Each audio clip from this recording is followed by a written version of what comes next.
You're tuned into DecayMag podcast, online source for horror, thriller and sci-fi entertainment news. Good evening, ladies and gentlemen. I am your host, Ken Artuz, founder for DecayMag, and you are listening to DecayMag podcast, season 6, episode 6. Also would have to point out that not only can you find our podcast on iTunes and Google Music, but we are also on Spotify. Just type in DecayMag and you will see a nice list of all the previous episodes to our podcast.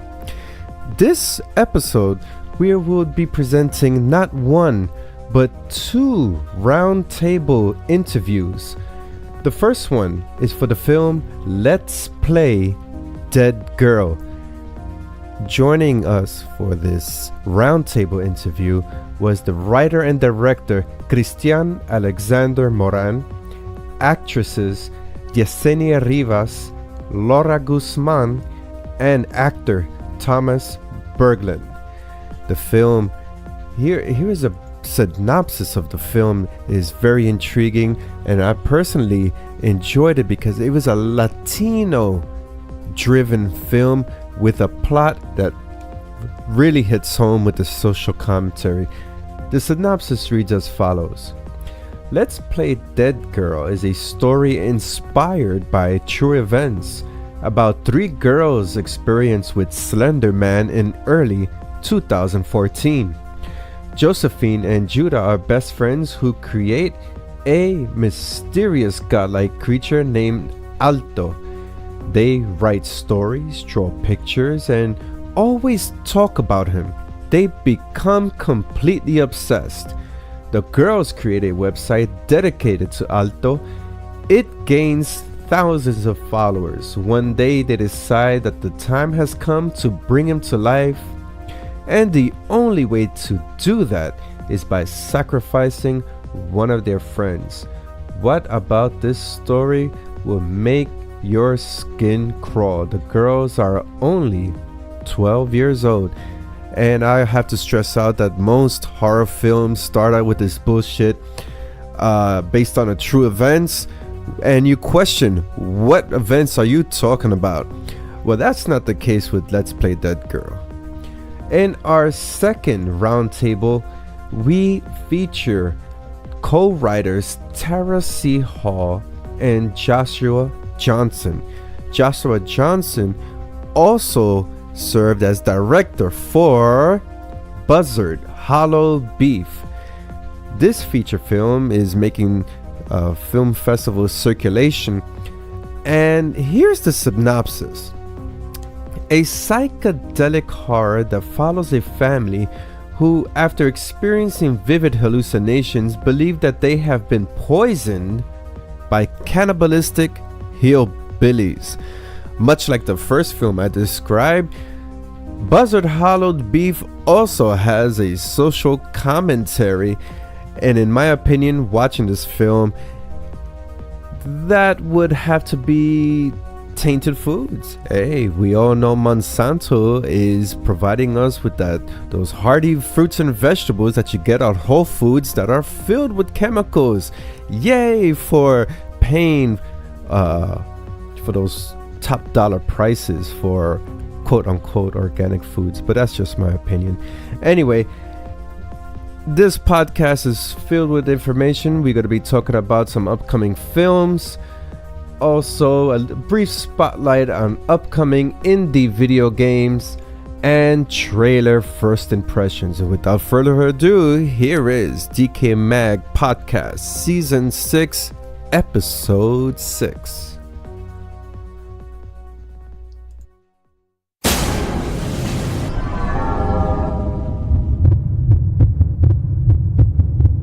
Movies, Friends Don't Let Friends. Kicking up our coverage for movies is the upcoming film Friends Don't Let Friends. And when I say upcoming, This film is going to release on the 28th of November, Tuesday, 2017. Here is the synopsis for Friends Don't Let Friends. A violent breakup leaves one man dead and a group of friends dispatched into the desert to dispose of the evidence. Friendships are tested as a group push the boundaries of what can be done in the name of being there for a friend. This film, it is written and directed by James S. Jamie Brown, and the co-director is Lindy Brown. Here is some information for the press release that we received. The shooting style of Friends Don't Let Friends keeps a fast-paced momentum and continually engages the audience in a voyeuristic way. Jamie and Lindy brought a docu-style feel to a violent and twisted horror story that truly makes it hard to look away.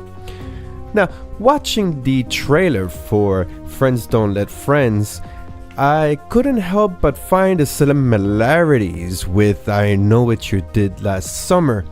It has that same concept in which a group of friends get together trying to help that one friend in need, and shit hits the fan because they get hunted down by a deranged serial killer.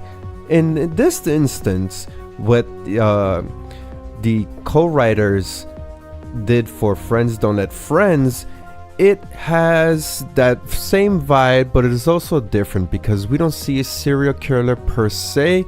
We see some type of creature with it's desperately in need of a manicure. I tell you that those hands are pretty try to get that fixed, whatever you are. Anyway, I'm interested to watch this film. The key word in this press release is the docu-style feel. I'm not a big fan of found footage films, if that's what they're implying. So it's a toss-up, but watching the trailer, I didn't see that at all. It grabs my interest. Let's just put it that way. I'm keeping my mind open for Friends Don't Let Friends. Even the movie poster is gnarly. Those hands. I'm so curious to see who those hands belong to. Yeah, maybe Zsa Zsa Gabor or someone like that. Yeah, the way they look, gnarly. Anyway, here is a quote from Jamie S. Brown. Quote, "I knew from the beginning that Friends Don't Let Friends had to feel visceral for the audience. I wanted them to feel like they were watching something they shouldn't be allowed to see, with people that felt familiar and close. Each group of friends has a Stephanie, a David, a Jeb, and a Carrie. My hope is that we've created something that lingers with you long after that first watch," unquote. Well, I'm not too sure who Stephanie, Dave, and Jeb and Carrie are, but I guess we'll have to watch the film in order for us to understand this quote in particular. But let's just touch on that. I feel the social commentary for Friends Don't Let Friends is about helping your friend. And we all know that sometimes helping your friend could get you in trouble. It could be on social media, and who has not seen a Facebook war between friends and a third party just comes in defending that one friend without either mind your fucking business, or it's not your business anyway. But that's society today. I'm so curious. I can't wait for this Friends Don't Let Friends to come out. Stay tuned for DecayMag. Of course, we're gonna have a screener review coming soon. We gotta review this film and give it our 2 cents. I'm just curious. Who the fuck owns hands like that? Oh my gosh. Well, I would have to refer them to my wife, the nail technician. She'll polish those babies up, make your skin look smooth, and the nails look fine. Dogged gets US distribution. Dogged is a film that we have been covering here at DK Mag for quite some time now. How long? Our first coverage for Dogged began in March 2016. Wow, how time flies. And let me tell you, all this time I have been mispronouncing the title for this film. I was saying dogged. It is Dogged. And this film is from the filmmaker Richard Roundtree. And you could catch our exclusive interview with Mr. Roundtree in DecayMag.com Season 5, Episode 9. And as I had mentioned, we've been covering Dogged for some time. We began with our crowdfunding. We covered the crowdfunding stage. We covered the principal photography, which began in August 2016. Then from there, we covered the debut teaser trailer, which unveiled in December 2016. And finally, the film, we got a chance to review the film.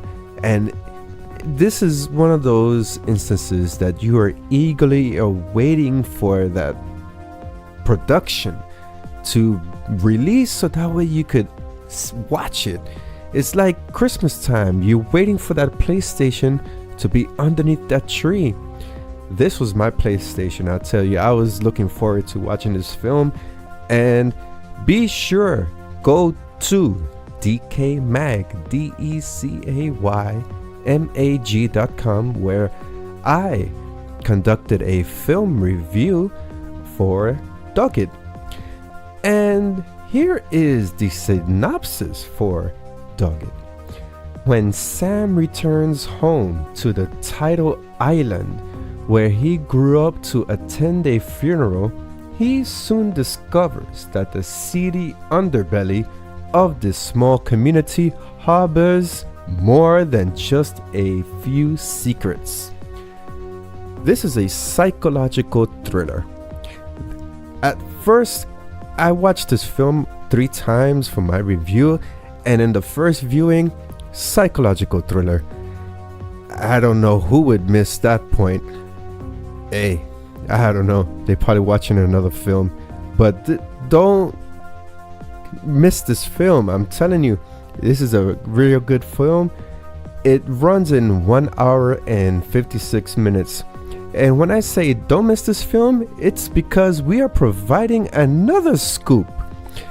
Dogged just got acquired by Left Films for distribution in North America, the UK, and Erie. That is great news. Here's a little backstory for the film Dogged.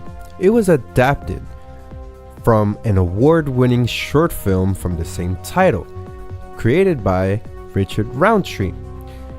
And once the film went into film festival circulation, it went on to win Best International Horror Feature at Buffalo Dreams Fantastic Film Festival, Best Horror Feature at Glasgow Horror Fest, Best Horror Feature and Best Actor in a Feature Film at the Shauna Shea Memorial Film Festival, and Best Producers at San Antonio Horrific Film Festival. This does not include the slate of official selections at festivals across the globe. As I mentioned, Left Field will be distributing this psychological horror film. And according to the press release, this makes our day. They include some quotes from horror news outlets, and we make the cut. They used one of the quotes for my review for this film, and it is this quote: 2017's best indie psychological thriller, unquote. Yes, so as I had mentioned, don't miss this film. It is a great treat with a twist ending that you are surely going to appreciate.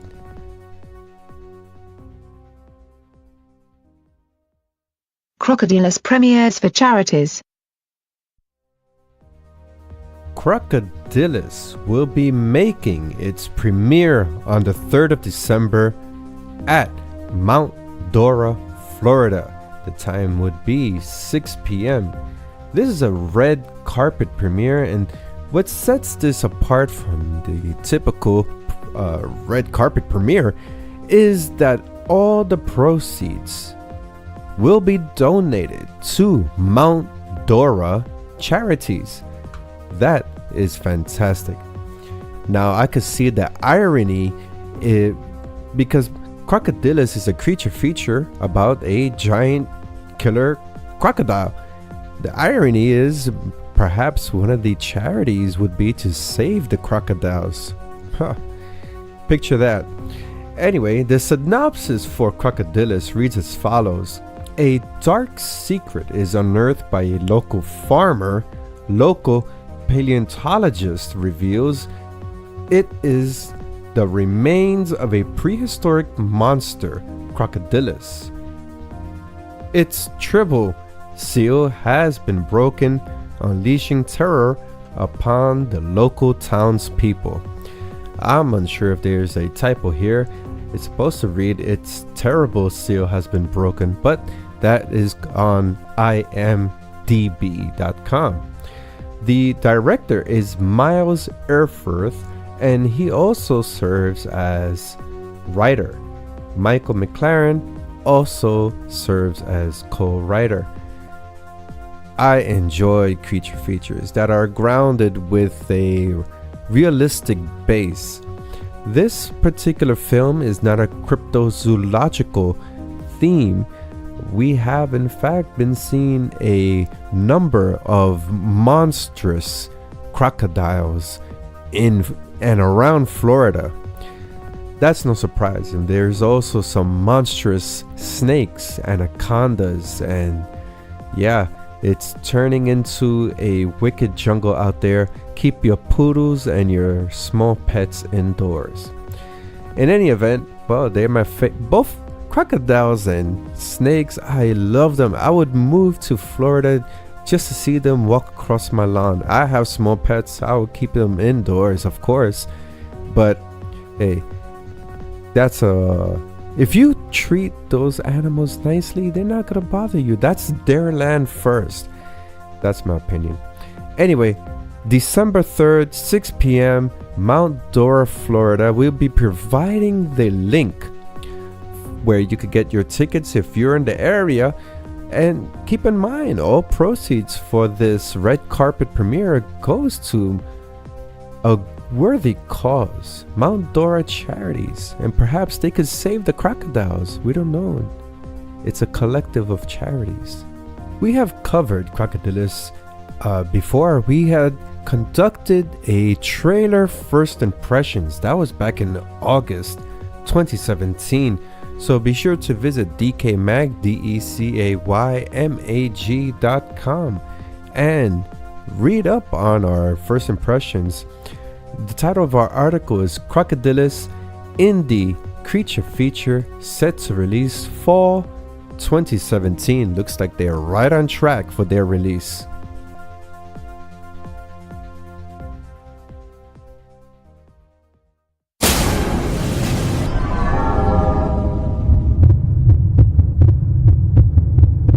Exclusive interview. Let's play Dead Girl Roundtable interview.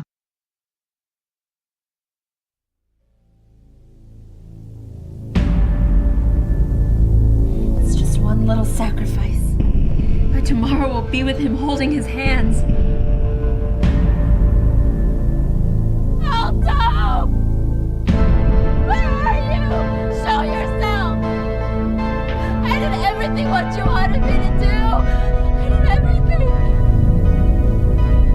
You need to trust me. I'll be with Artuz, I promise.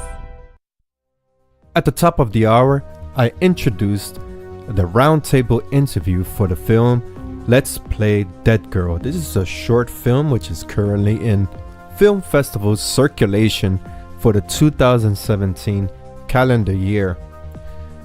The film is written and directed by Christian Alexander Morán, and personally I enjoy this film because, as I had mentioned at the top of the hour, there are many horror films that state inspired by true events, and you would begin to question, what events are you talking about? But that's not the case with this film. This is actually inspired by a true story. And for those who are unaware, this true story is surrounding the urban legend from the creepypasta story Slender Man. But Slender Man is reimagined in Let's Play Dead Girl, and he goes by the name Alto. For those who are non-Spanish speaking audience, Alto means tall, and this creature does look tall in this film. Joining me in this roundtable is actress Yessenia Rivas. She portrays the role of Josephine. Laura Guzman, she portrays the role of Consuelo. And Tomas Bergland, he portrays the role of Andrew/Alto. This is a Latino-driven film. It is from the cast. You could just check it out on IMDb. Full or close to full Latino cast. You have Latino director, writer. This is very powerful story, and it definitely hits home. It doesn't have that fairy tale Caucasian fantasy that you normally see in horror films. You could see it was filmed in an urban setting.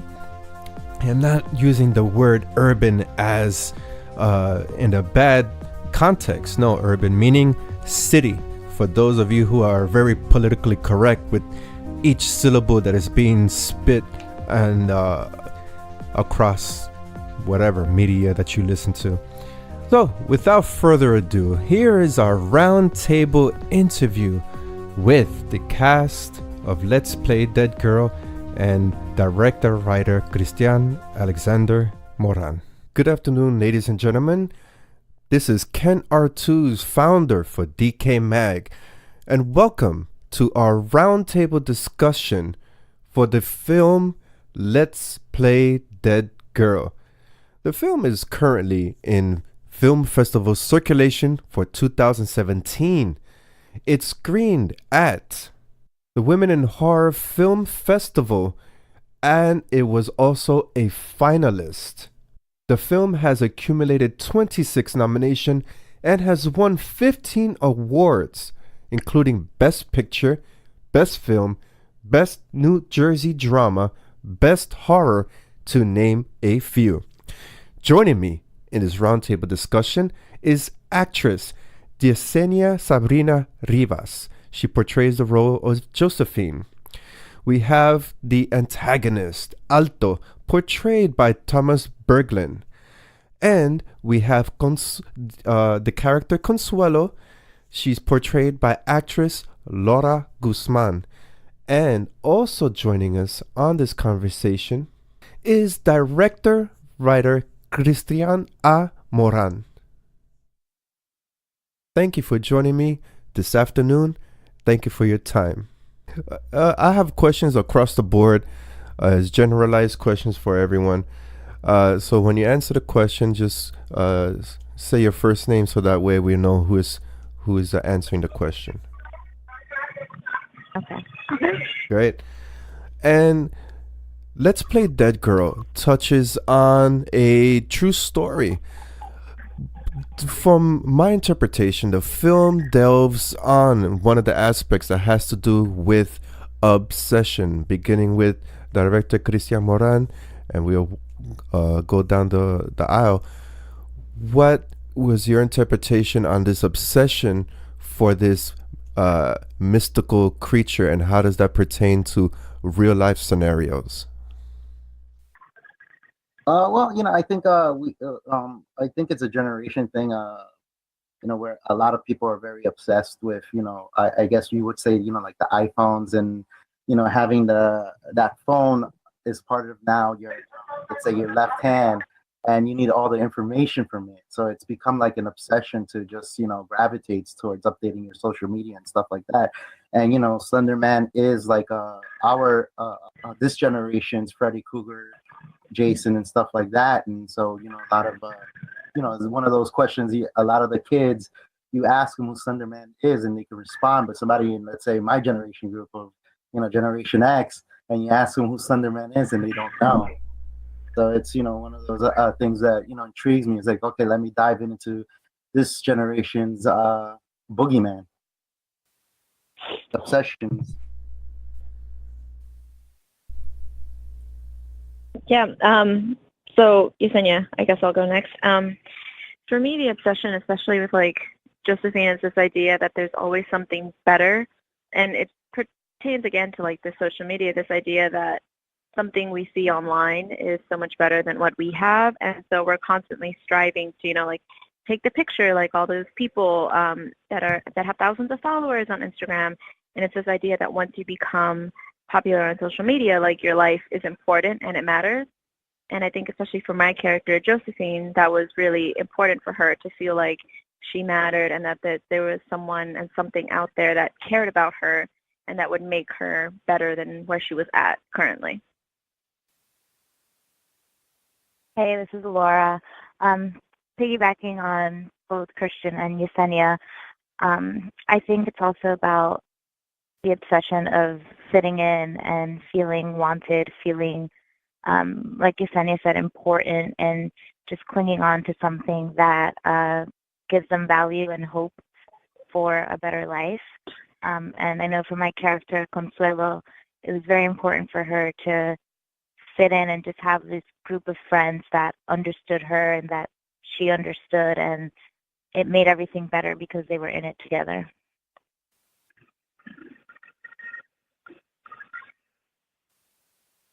And Mr. Tomas. Yes, it's a really easy thing to fall into something that you feel like. If you fall into a group that you feel drawn to, you get sort of kind of caught up in the moment, and you can do crazy things in that moment. And, any sort of leader or light can draw you in, and it can be a positive light or a negative light, and it can make you do some weird things. I'll tell you that much. Oh, yeah. I agree. And with the topic on social media, which is a big component in the film, I, for one, was hesitant at first to join social media, Twitter, Facebook, but now I see the importance of it, because it's a double-edged sword. You have the teenagers who want to be popular, but you also have business such as ourselves, because filmmaking is a business, that we need social media to project our project free of charge to the public. So on the flip side, what is everybody's opinion on using social media for the greater good? Beginning with Christian. For the greater good? Well, it's kind of hard to tell you if it's for the greater good, because we're in a time where there's like those facts that are not true going around, so you get bombarded. But as far as business wise, in the movie industry, I've done a lot of casting, and a lot of casting right now, it's kind of like we're in a weird transition where casting agents are telling me to, do a background check on their social media, and some of the actors have to have like a 50K followers average and stuff like that. And even I, as a young director, going to interviews and stuff like that, they're checking my my following, going, oh, you don't have as much followers. So we're in this transition of, we're kind of like picking individuals that have social followings rather than talent. And there's that, that double-edged story you were talking about. It's right now the pressure of being a director and picking a cast. It's become much harder because it's like it's like it deals with finance in a way. Like I got to make sure like now a cast member has a huge following, so that way I can sell the movie to somebody, and or find some sort of finance of it.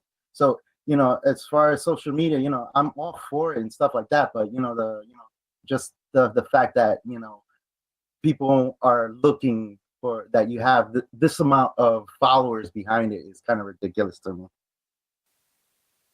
That's it. Yeah. Okay, so Yessenia again. Yeah, I definitely agree with everything that Christian said. And I think also, I mean, if we're talking about the greater good, one of the like basic things for me, like the reason I love social media is because I am from Texas, but I live in New York. So it really helps me be able to stay connected with my family much more easily. Like I get to see photos of my nieces and nephews. They get to see photos of me, what I'm doing. They get to see like clips of things I'm in. So it helps connect that. And then I also think in terms of like, we know it's a really troubled time right now, especially with our government and things that are being said about that. And it can get pretty depressing and negative when you see who's in charge. But then when you do see all these celebrities coming together and posting on their social media about how they're going to make funds, and have donations to Puerto Rico or to Houston or to places that are being ignored by the government, and to issues that are being ignored by the government, and like recently the whole Me Too hashtag that was going on, and it was a really wonderful way to join together and feel like you're not alone, and then to start doing something, to start taking action, and to see that these people in power who might not be in our government are still taking action and doing things on their own, which can then inspire other people who might not know what to do or might not know where they can lend a hand out to. It's great to see that social media takes that route. But then I do agree with what Christian said in terms of like when you're not a celebrity or you don't have the thousands of followers, it does make it kind of hard because you'll go on to these auditions and these things, and they'll say themselves, like, want a named talent, like, must have so many followers. And, I mean, you can try and post as much as you want, but there are people who have more resources to make their social media into, this big, great 500 million followers, whereas, like, I'm a recently graduated grad student trying to survive, make a living, and, so it has that sense of a way to, I mean, I have like a professional Instagram, and that's great because it does help me get like modeling jobs. But then it's also, it's like it almost plateaus when you're at a certain point if you don't have more resources to pay your way up into the social media rankings. Interesting points. Hey, it's Laura. I feel like I could talk about this all day, but I feel like, of course, there's an upside and a downside to social media, from everything from like fake news to the type of bullying that goes on social media. And I think also that people have to be really careful about not getting caught up with what they see on social media. People are using filters and all these kind of things to make themselves, I think people on social media only portrays their best selves, and especially for the younger audiences, the teenagers and younger, who hold themselves up to a standard that they see on social media, and 90% of the time it's not realistic, or if you're seeing someone who's constantly just posting, I don't see people posting like the negative side of their lives. So I feel like for younger audiences who are just seeing all these positives, it's really hard for them to be at peace with their own life because they are comparing themselves to this perfect image that doesn't exist. In terms of, casting and people wanting you to have a certain amount of followers, I've definitely seen it a lot as well. And it's something that I've just sort of stopped obsessing about because I feel like, Yessenia said, you can post and you can do all these things, but you may not have those resources to, gain all these followers. And so it's really tricky. But what I've just told myself is, I'd rather just focus on my craft than, hopefully eventually the followers will come. But I feel like I find peace in just focusing on my craft and knowing that eventually something good will come from that. Mm-hmm. Very interesting. And Yeah, Thomas here. yes. I think Laura made a good point about the young America being influenced by social media. It's such an important part of life for a lot of young Americans, and it's very influential. And if you get caught up in, I think young people have a lot of influence that can be made on them. And so if they see their friends or their celebrity doing something on social media, that's going to be what's really convincing to them. And so in the film, these girls see this community online, and it's really drawing them in. And they are young; they're in middle school, 13, 12, 15, 14, and that's a time of people's lives where they can be swayed to make some decisions. And I think so. This film not only it reflects real life, but it describes real life too. There's a lot of young people that can relate to that, and so yeah, it's very powerful. Social media. Thank you, everyone. This is very enlightening, especially the input from Christiana. That I did not know that having that many followers was a necessity in getting casting.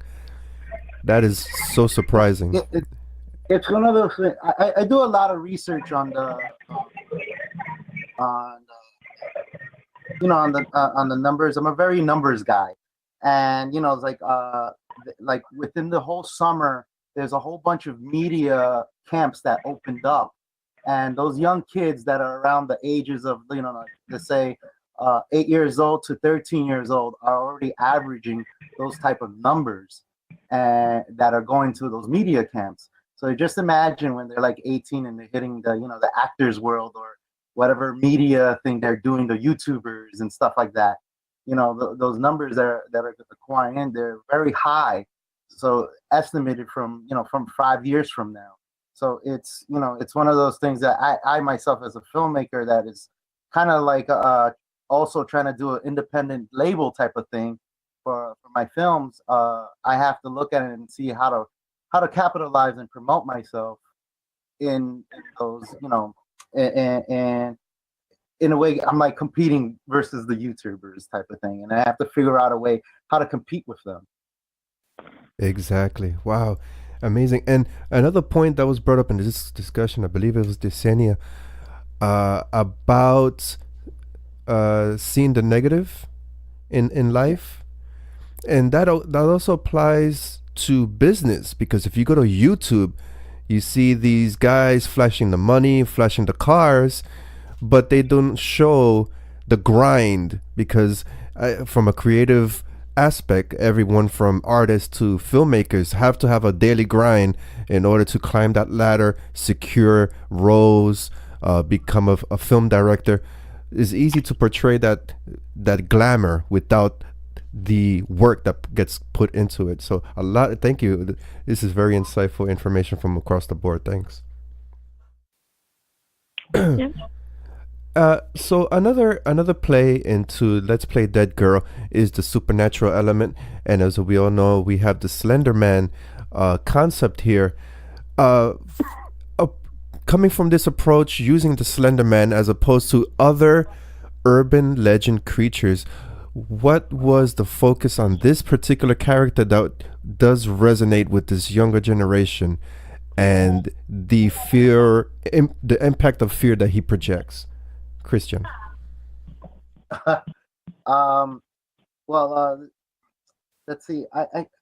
It's well for me. I felt the intriguing of that. The Slender Man doesn't have a face.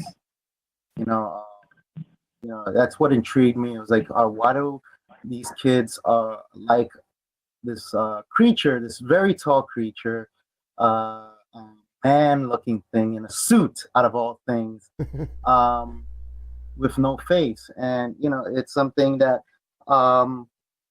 in the early stages, I dove into it, and it just became this like to me it felt like that we were going through a generation with an identity crisis. But as more and more I dove into I guess the character on my side, writing the character of Slenderman, Alto, and stuff like that, it became more of a mental thing, a mental state of you know of having a fear that you yourself believe is there, but doesn't exist to the world. But there's a strong connection within your generation of community that understands it. And I think that was more of my intrigue with the character. I like and I think I think Thomas could talk to you more about it. Yeah, I was there. I knew he was going to say that. I was waiting for that. Well, I think you made a good point, Christian, about how he doesn't have a face, because that is how people can sort of project their feelings onto this character. He doesn't really exist in the film. He exists sometimes, but then he doesn't really exist. And so in people's minds, they're able to sort of, I don't know, to use their feelings to make a point, even when there's nobody there. And so this canvas of a character allows people to just sort of, I don't know, whatever they want to feel, they can feel with this Slender Man. And it's because it doesn't really have an identity. It's sort of just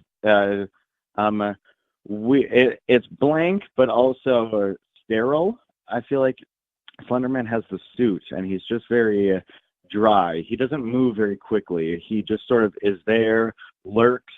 He's a lurker, and it sort of doesn't do a lot, so you can determine what he is. And so these girls in the film, they really make him out to be almost like a godlike character, and even though he's just a blank face in a suit. And so, yeah, I think he's a good character to be influenced by, because he can be anything essentially.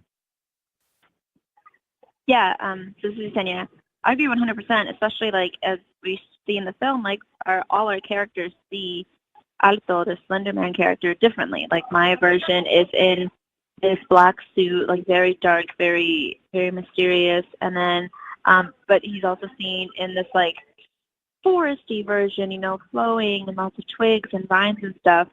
And I think, and also as we were talking about, like with the social media, the whole idea of Slender Man attracts to the younger audience because they already are so much on the computer, and this character comes from a computer, like that's how you find him, that's how you get him, that's how you're first introduced into him. So I think that's like the almost appeal to it, because as I said, I have nieces and nephews, and they are always on their iPads, like always. My youngest one is 1 year old, 1 year and something, and then the oldest nephew is 16, and all of them are on their iPads and phones, like equal amounts. So it's just kind of, I feel that like you go into, if you're on the computer and internet so much, you go into these deep dark places, because you keep exploring and you keep going further and further and further, and it's this entity that you found there at a place that's so wonderful, but then you also see it's deep, dark, and mysterious, and I think that's really drawing it. And as you might see in movies that are coming out now, there's a lot more horror movies that are based off of spirits coming from social media. And I think like Christian really hit on this early and found it and brought it into this movie. And I think that's part of it. It's like they were saying, he can be whatever you want him to be. And it's this lure that, we all we don't want to be scared, but we also want to see what's more and what's there. And that's what draws you to him, because you want to know more on this thing in this place that you love, and you found something so dark there. But then you think, oh, it can't really hurt you because it's through an internet. It's not real life, until that part of your brain switches and you start blurring the two.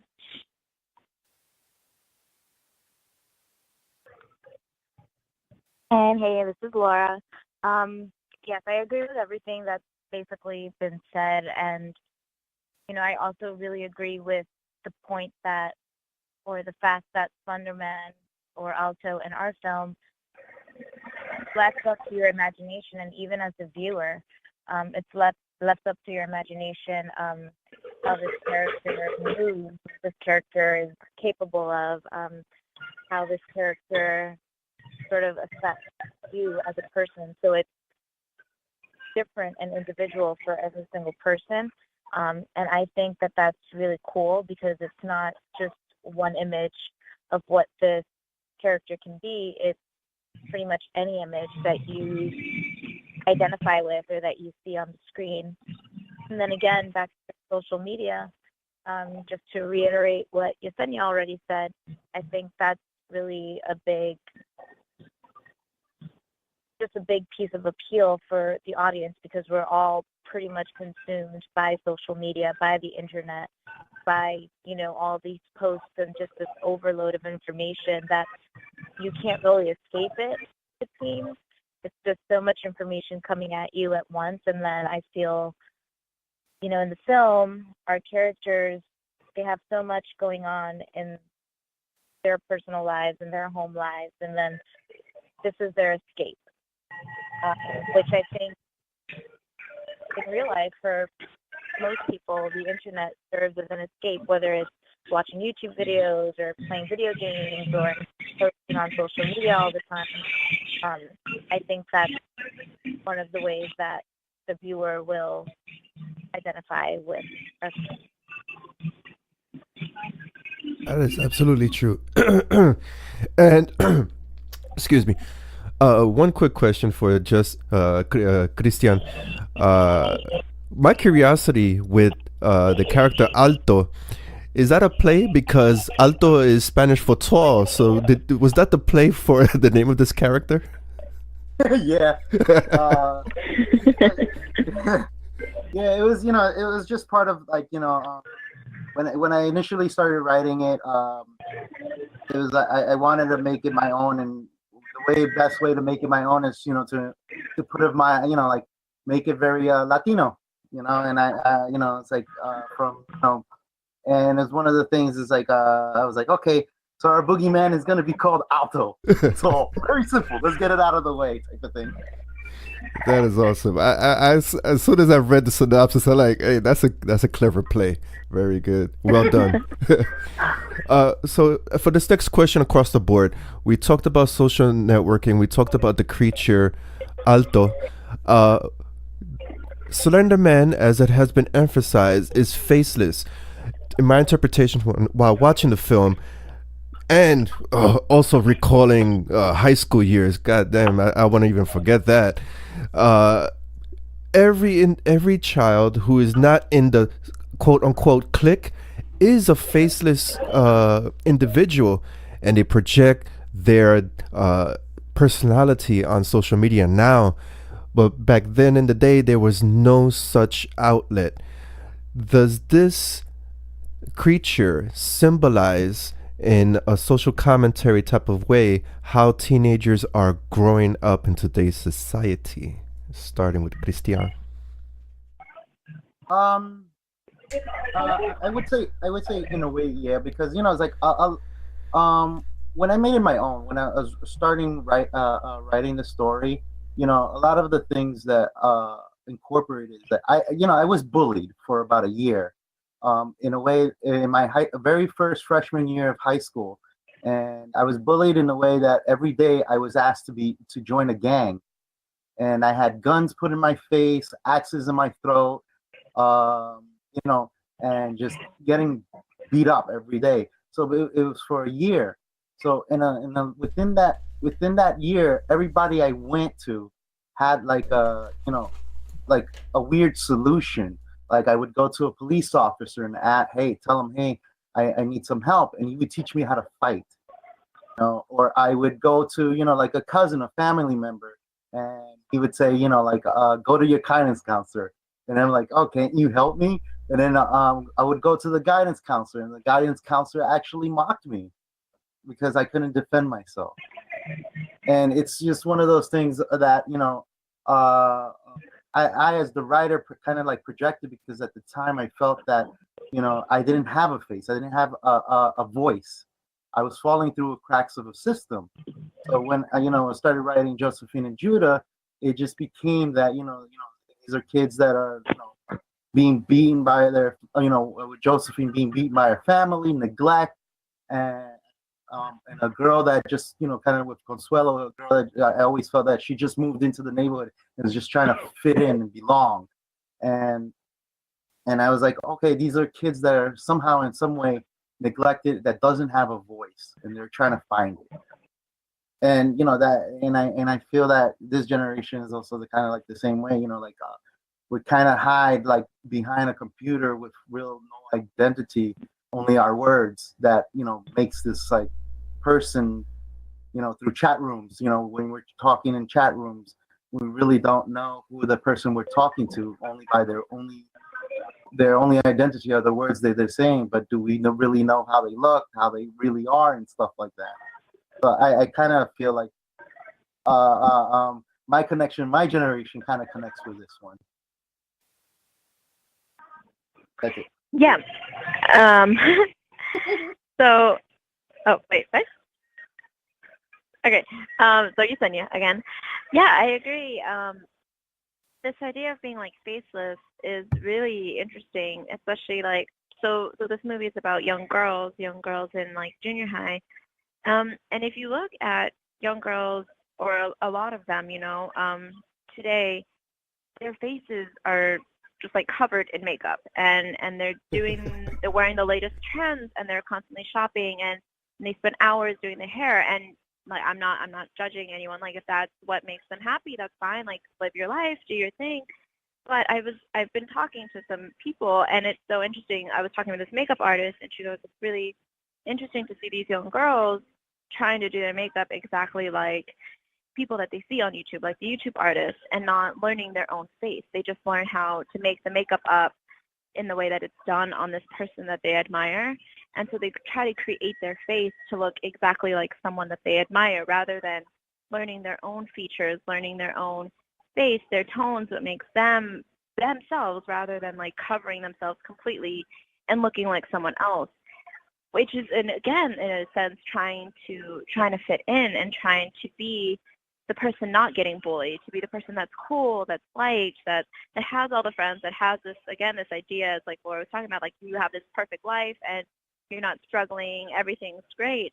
And in trying to look like everyone else, you're not yourself, you lose your own identity, and so you become faceless, which I think is really, again, it happens to both genders, but as the film focuses on young women, it's really interesting to see that, and to see that this Slender Man, alto creature that they admire, has no face and is still so beautiful, because there's nothing that distinguishes it. It's just this solidness that I think a lot of young girls try to aim for. They try to aim for this solid thing that they know is already liked, if that makes sense.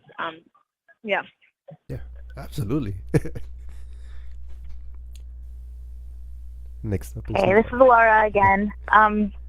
Again, I think it's about an escape, just finding something to hold on to, something that can provide that escape, and also something that's sort of perfect in their mind.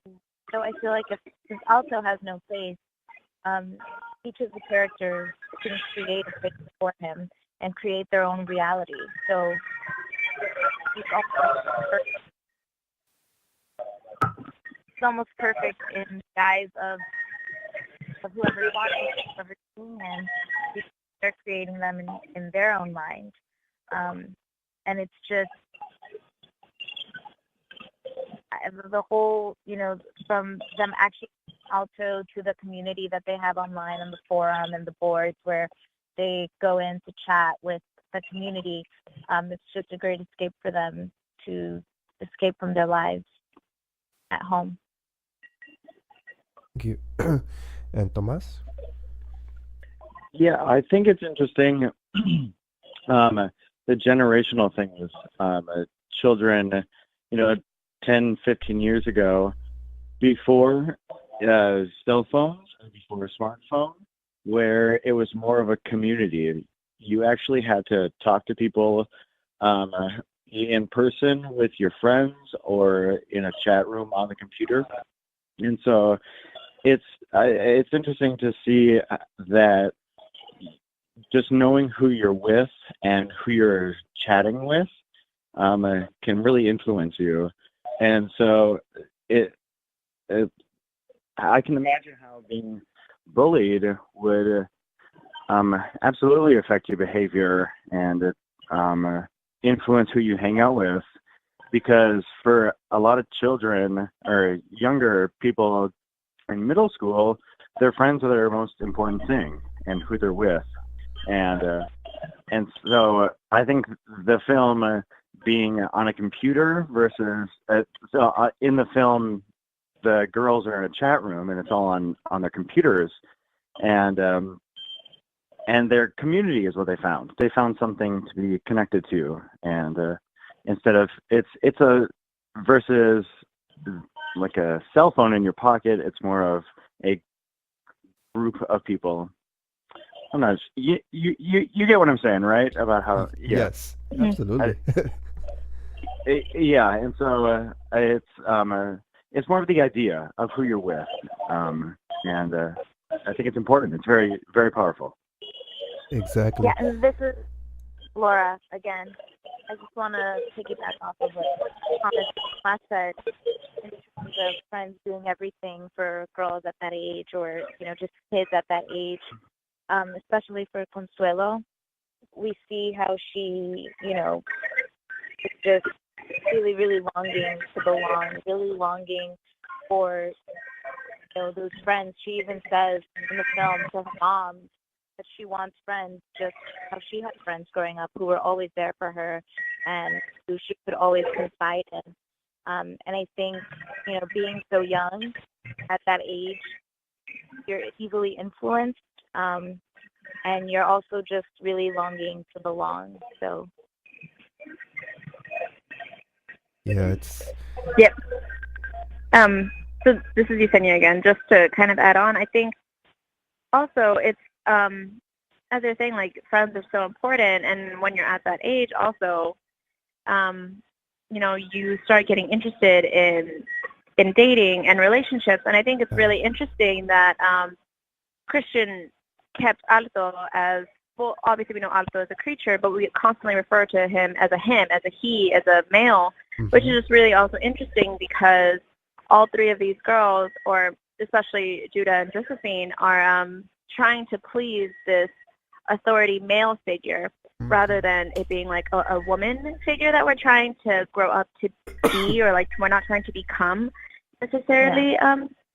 Alto, we say, will be his proxy, of course, but it's like we're trying to please this man, this male, this figure, which is also, at that young age, you're still figuring everything out, but guys, in a heteronormative sense, guys are the important thing, like that's what you're aiming for. You want their approval as well. So it's not only that we want the approval of ourselves and like our peers, but we somehow need to please this masculine authoritative figure as well.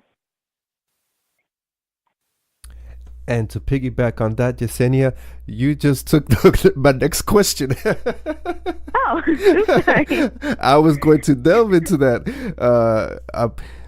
Yeah, it's absolutely true how in today's society, young girls are always fixated on this trying to please the male role figure.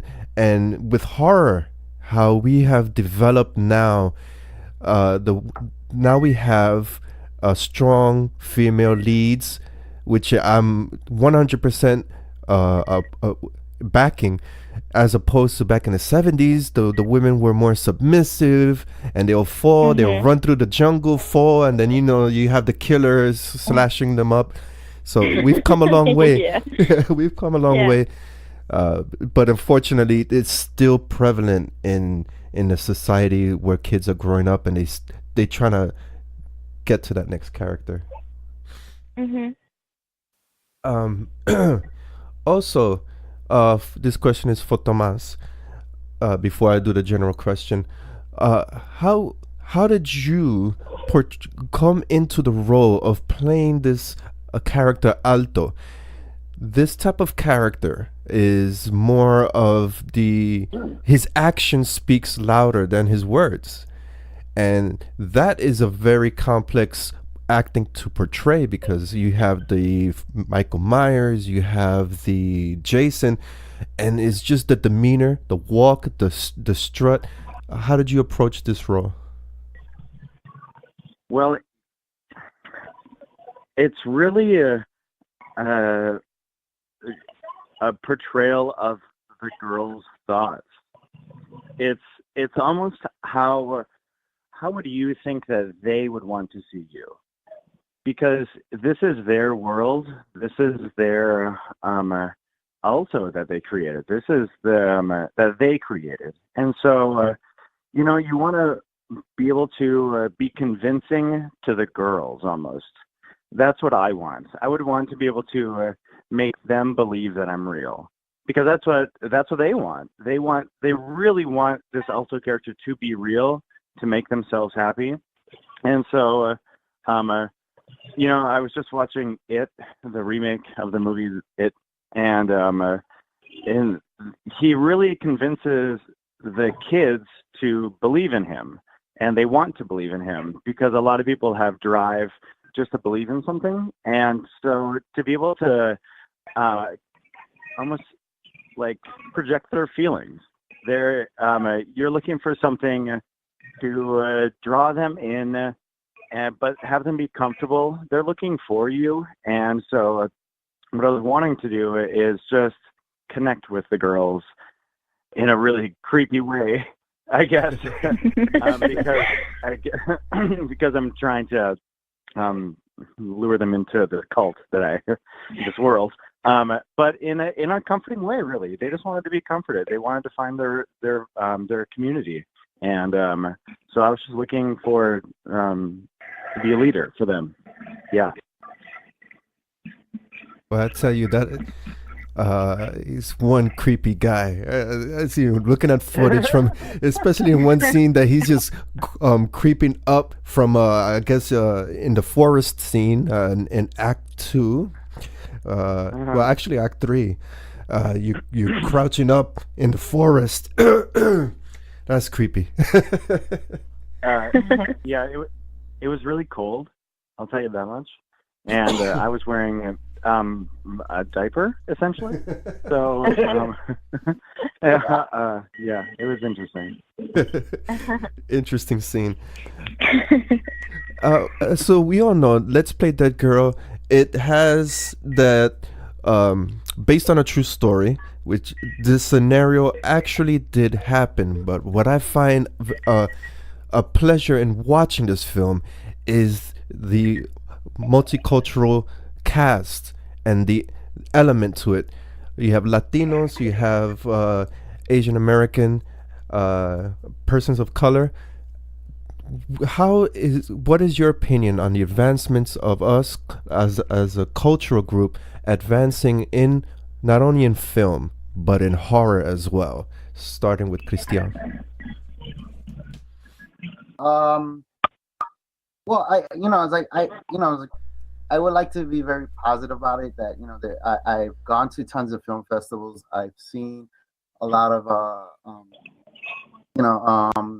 people of color, directors, and also women.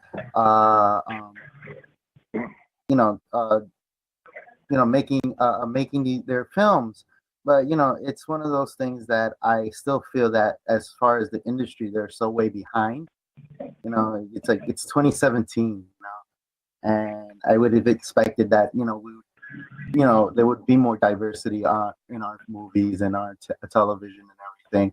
Like behind the camera, I think what was it, I think it was 2014 numbers were that Latinos were only 6% in the industry, and that's really bad. That is. It's really, really bad. And, it seems like, the Latinos are disappearing from media. And, that's where worrisome because, I'm a Latino in the industry and stuff like that. And, and that's kind of terrifying. And, I tried as much as help, I'm very, like, let's say, a filmmaker that would go out to, find other filmmakers and that are Latino and try to help them out, because it's starting to feel like I'm alone, and as far as horror on there, so I am seeing diversity on screen within the horror, but I just feel like there's got to be a bigger push, because when you go down to, like, to say down south and stuff like that, you don't see that diversity as much.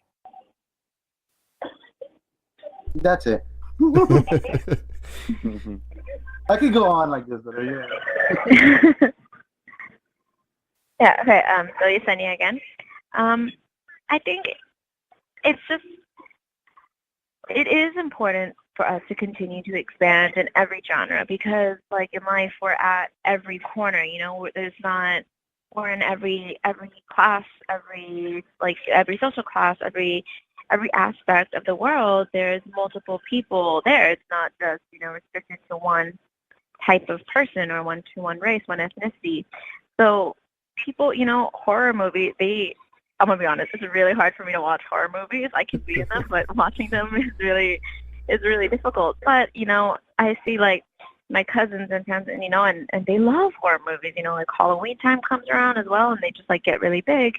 And I think it's just as important to see people like yourselves on the screen, and then not becoming the classic, the person of color is the first one to die, and only the white people survive.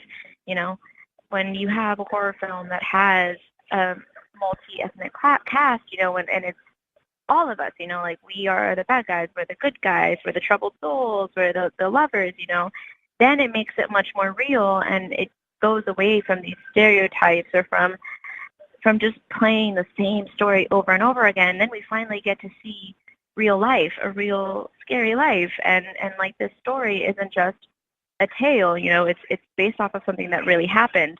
So it's wonderful when you get to put multiple ethnicities onto a film like this together and to show, like, this happens to everyone, and everyone can find a way to relate into it because they can see themselves in this film, and it makes them more aware. And my mom saw it and she was like, oh wow, like, this really makes me want to make sure that my nieces are being careful with what's being posted, rather than just being like, oh, like, that only happens to people like this, or that only happens to people like that.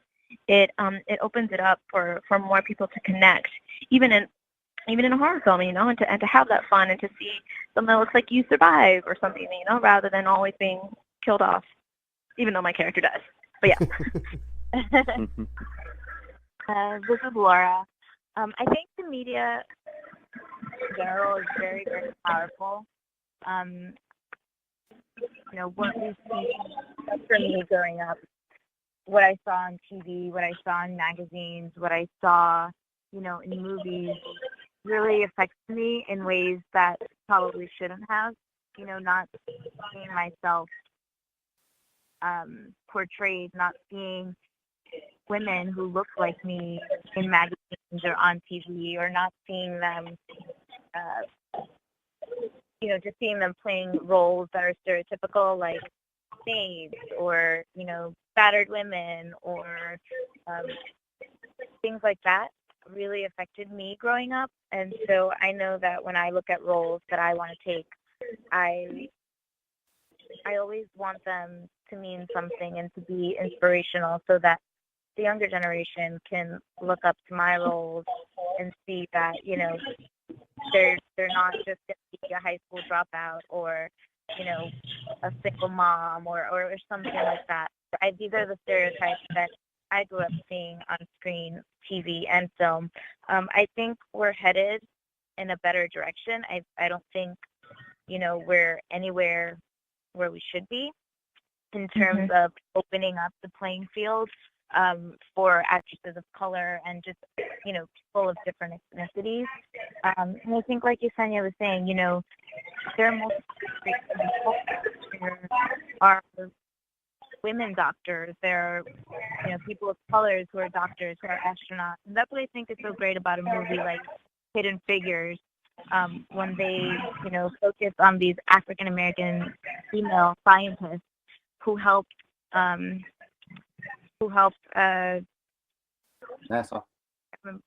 who helped them get to the moon for their, first expedition. Yeah, they worked for NASA. And, these are stories that we don't usually hear, or that we don't usually see portrayed on the screen. They want to portray us as just one thing when we can be many, many things. And like Yessenia was saying, these things can happen to anybody, no matter your gender, no matter your race, your ethnicity. So I think we're making some progress, but we're nowhere where we need to be, both for, genders and ethnicity. Agree. Yeah, it's true.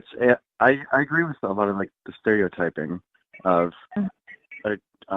cultures, and like Yessenia was saying, the first people that die in the movie it's the black guy that dies first, and to be able to have young characters that are of different cultures, I think that's important because that's the real world that we live in now.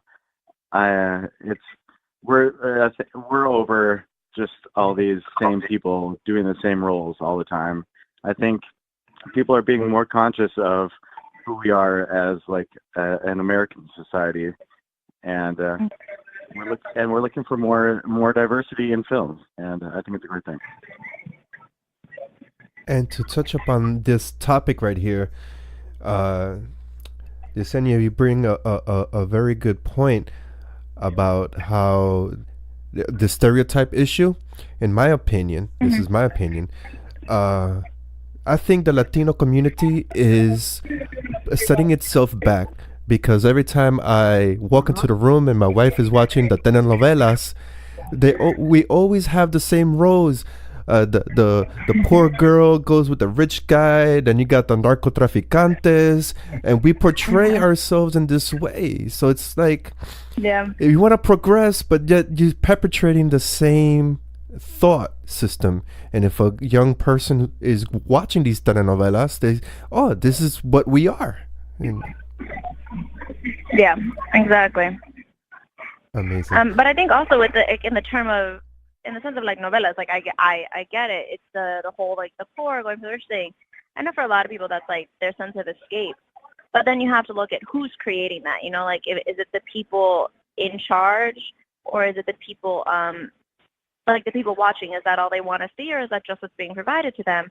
Because I get to go to a lot of the inside the actor studio because I went to that school, and there was one actress, I won't say her name, but she said something. She was like, once the audience wants this and pushes for it, we start seeing more of what they want. And I wanted to argue with her a little bit and being like, well, no, because people of color have wanted to see themselves in different roles for years, but it's not been provided to us until very recently. Whereas like the people who have the power who are in those positions right now, they don't really want to give up their roles. They don't want to lose, to in quote unquote like lose their role to somebody who might actually like fit that part better. I think it's also the sense of like we can keep pushing and wanting it, but it's also those people up top have to be willing to make room, and we can barge our way in there, but they still ultimately right now unfortunately hold the power. They hold the money. They own the companies. I mean, every single day I see a new show coming out that's an all-white family or an all-white cast, an all-white this, with like maybe one or two people of color, and they go, oh, look, we're so diverse.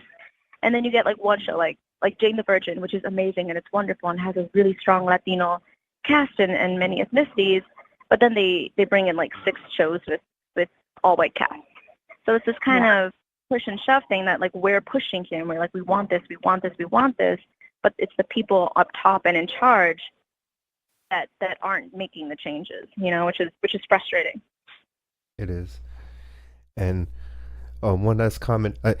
We could go on with this conversation, but these are some great conversations. Someone once told me, I'm a Latino from the Bronx covering horror, and they found it surprising. What's so surprising about that? This is just because of the area I grew up with and because of my nationality. You find so is this genre explicitly for Caucasians? So I was gonna get into a debate with the guy. So it's how society is. I hope we have some change in the sooner than later. Agreed. To close it out, this is the part where I asked the interviewees to come up with one. I know this is going to be difficult. This seems to be the difficult part of the interview process. Okay. To come up with one question, any question, could be what's your favorite food? What are you going to cook for Thanksgiving? For the audience to answer. Beginning with Christian, and we go down the aisle. Good question for our audience to answer. Yes. What would you like the audience to answer? Just general or General. Like horror theme? Anything you care to ask that you're curious about. Curious about. All right.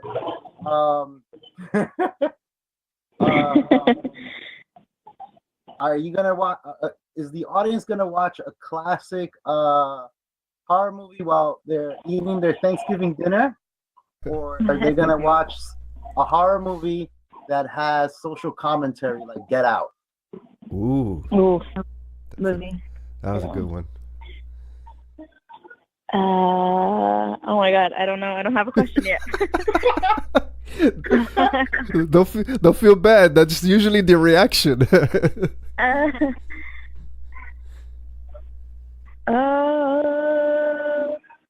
Who's gonna go Black Friday shopping on Thanksgiving? I don't know. Hey. That's all I can think about. I'm not, to answer that. I'm not. What are 3 things you're grateful for? Ah, nice. Oh, that's a good one. Nice. Darned it, Laura. And Tomas. I guess, are you going to go vegetarian on Thanksgiving? Wow, there you go. Can you do it? Oh, wow. Watching that print in my refrigerator, I'm going to say no on that. And this is the part also, to conclude our interview, just share some social networking. We were talking so bad about it, but this is the part where we actually have to say something good about it. Share your social networking, and where can people catch Let's Play Dead Girl and any other projects that you want to just throw out there to market yourself. And starting with Christian.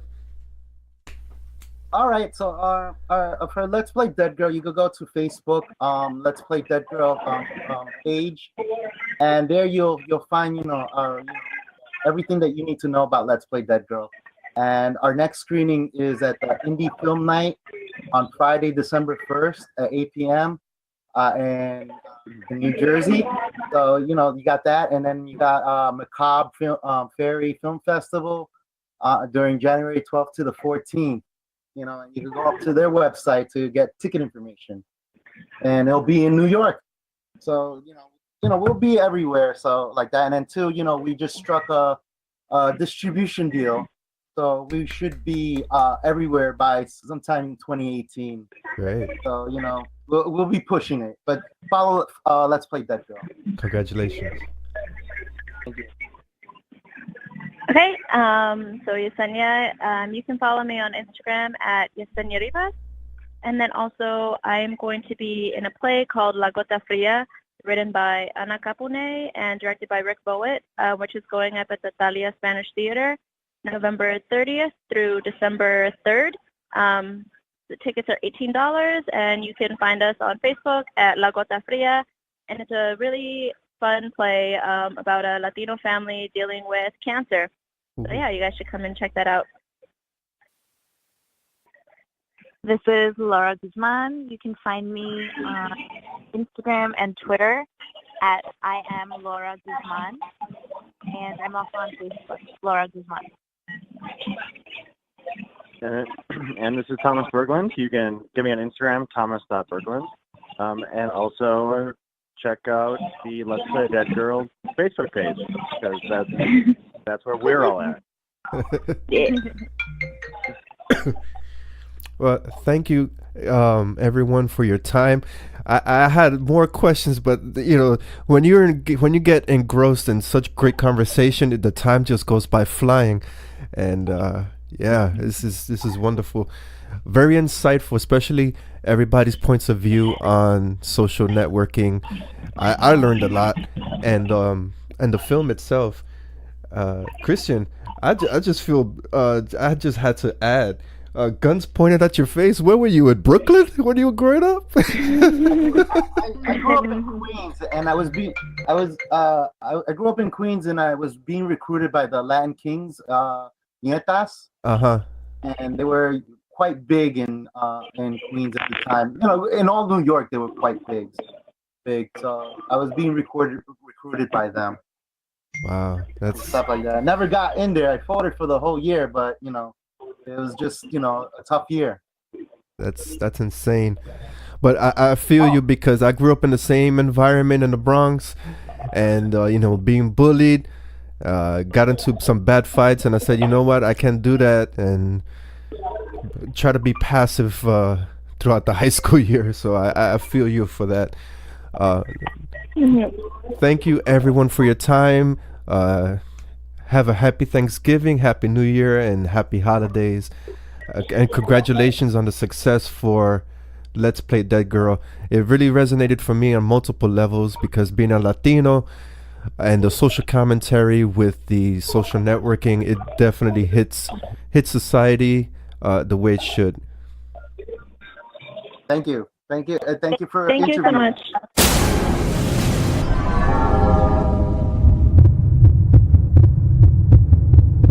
Exclusive interview, Buzzard Hollow Beef Roundtable interview.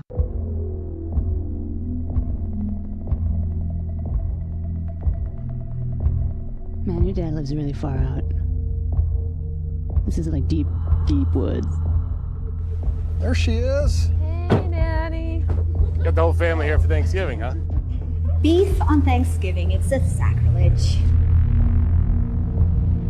I care about what my son eats. Why are you all asking about the meat anyways? This isn't Portland, all right? Not everyone's concerned about the animals' whole life stories.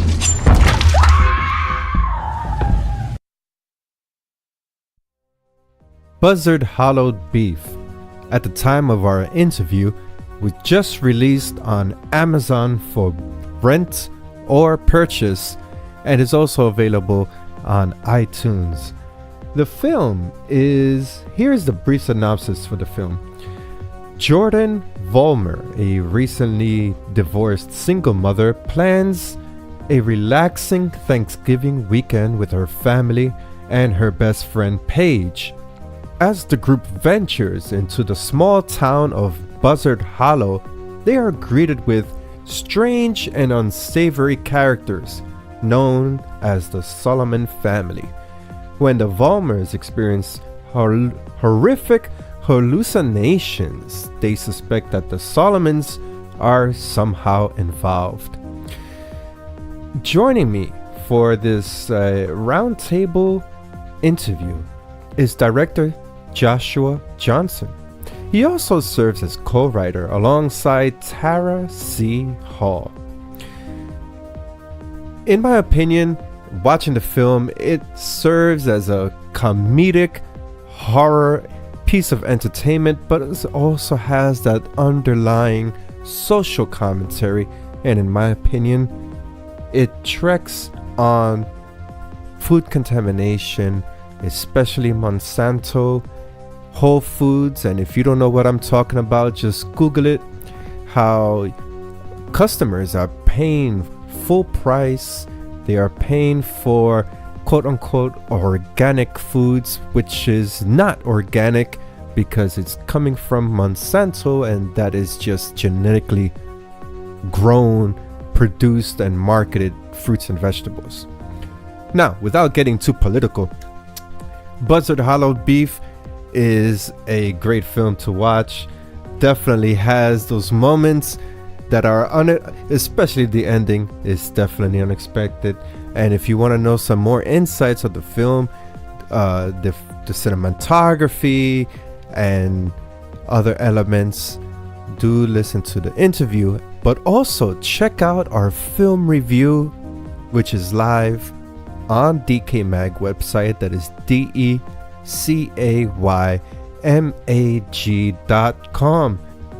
Beginning with the Women in Horror Film Festival, here are a few awards and nominations that Buzzard Hollowed Beef has earned during its film festival circulation. At the Women in Horror Film Festival 2017, Buzzard Hollowed Beef was nominated for the Lizzie Award for Best Feature Film and Best Musical Score. At the Fantastic Horror Film Festival at San Diego 2017, Buzzard Hollowed Beef was nominated for the Fantastic Award for Best Supporting Actor in a Feature Film, Best Supporting Actress in a Feature Film, and Best Special Effects. It won the Fantastic Award for Best Special Effects in a Feature Film, Best Feature Film, and Best Actress in a Feature Film. For the American Horror Film Festival 2017, Buzzard Hollowed Beef was nominated for Best Film. And without further ado, here is our interview with director Joshua Johnson, co-writer Tara C. Hall. My name is Ken Artuz, founder for DecayMag. Joining me for this roundtable discussion are co-writers Tara C. Hall and Joshua Johnson. Joshua Johnson also served as director, and we're going to be discussing the feature film Buzzard Hollowed Beef, which is currently making its film festival run in 2017. Thank you, everyone, for your time for this interview. Yeah, thank you. Thank you for having us. As a matter of fact, we just launched on Amazon, iTunes, and Google Play just today. Oh. And I'm sitting here going through the soundtrack because I created the soundtrack as well, and I'm trying to upload it onto Spotify and iTunes today as well. So that those are both available for wide viewing. Yeah. Everybody's available to watch it now. We have one more festival left, but they're not bothered by the fact that we can all see it on TV. Good. Congratulations. This is amazing news to kick off our interview. Yeah, it's pretty. You. Yeah, we just found out too, and it feels very good. Thank you very much. You're welcome. Yeah, I know that feeling when your project launches, because for us, we just launched on Spotify. So I know the feeling. We would, so congratulations for that. That's exciting. Congrats. Thank you. And an icebreaker question. Well, usually I would say state your name before answering the question, but I don't think the audience would have difficulty differentiating between the two. Yeah. I hope not. Right? Well, the icebreaker question: Buzzard Hollowed Beef. I'm going to read the synopsis. A psychedelic horror that follows a family who has been experiencing vivid hallucinations, believe that they have been poisoned by cannibalistic hillbillies. I think it fits appropriate. This week is Thanksgiving. So, what do you guys?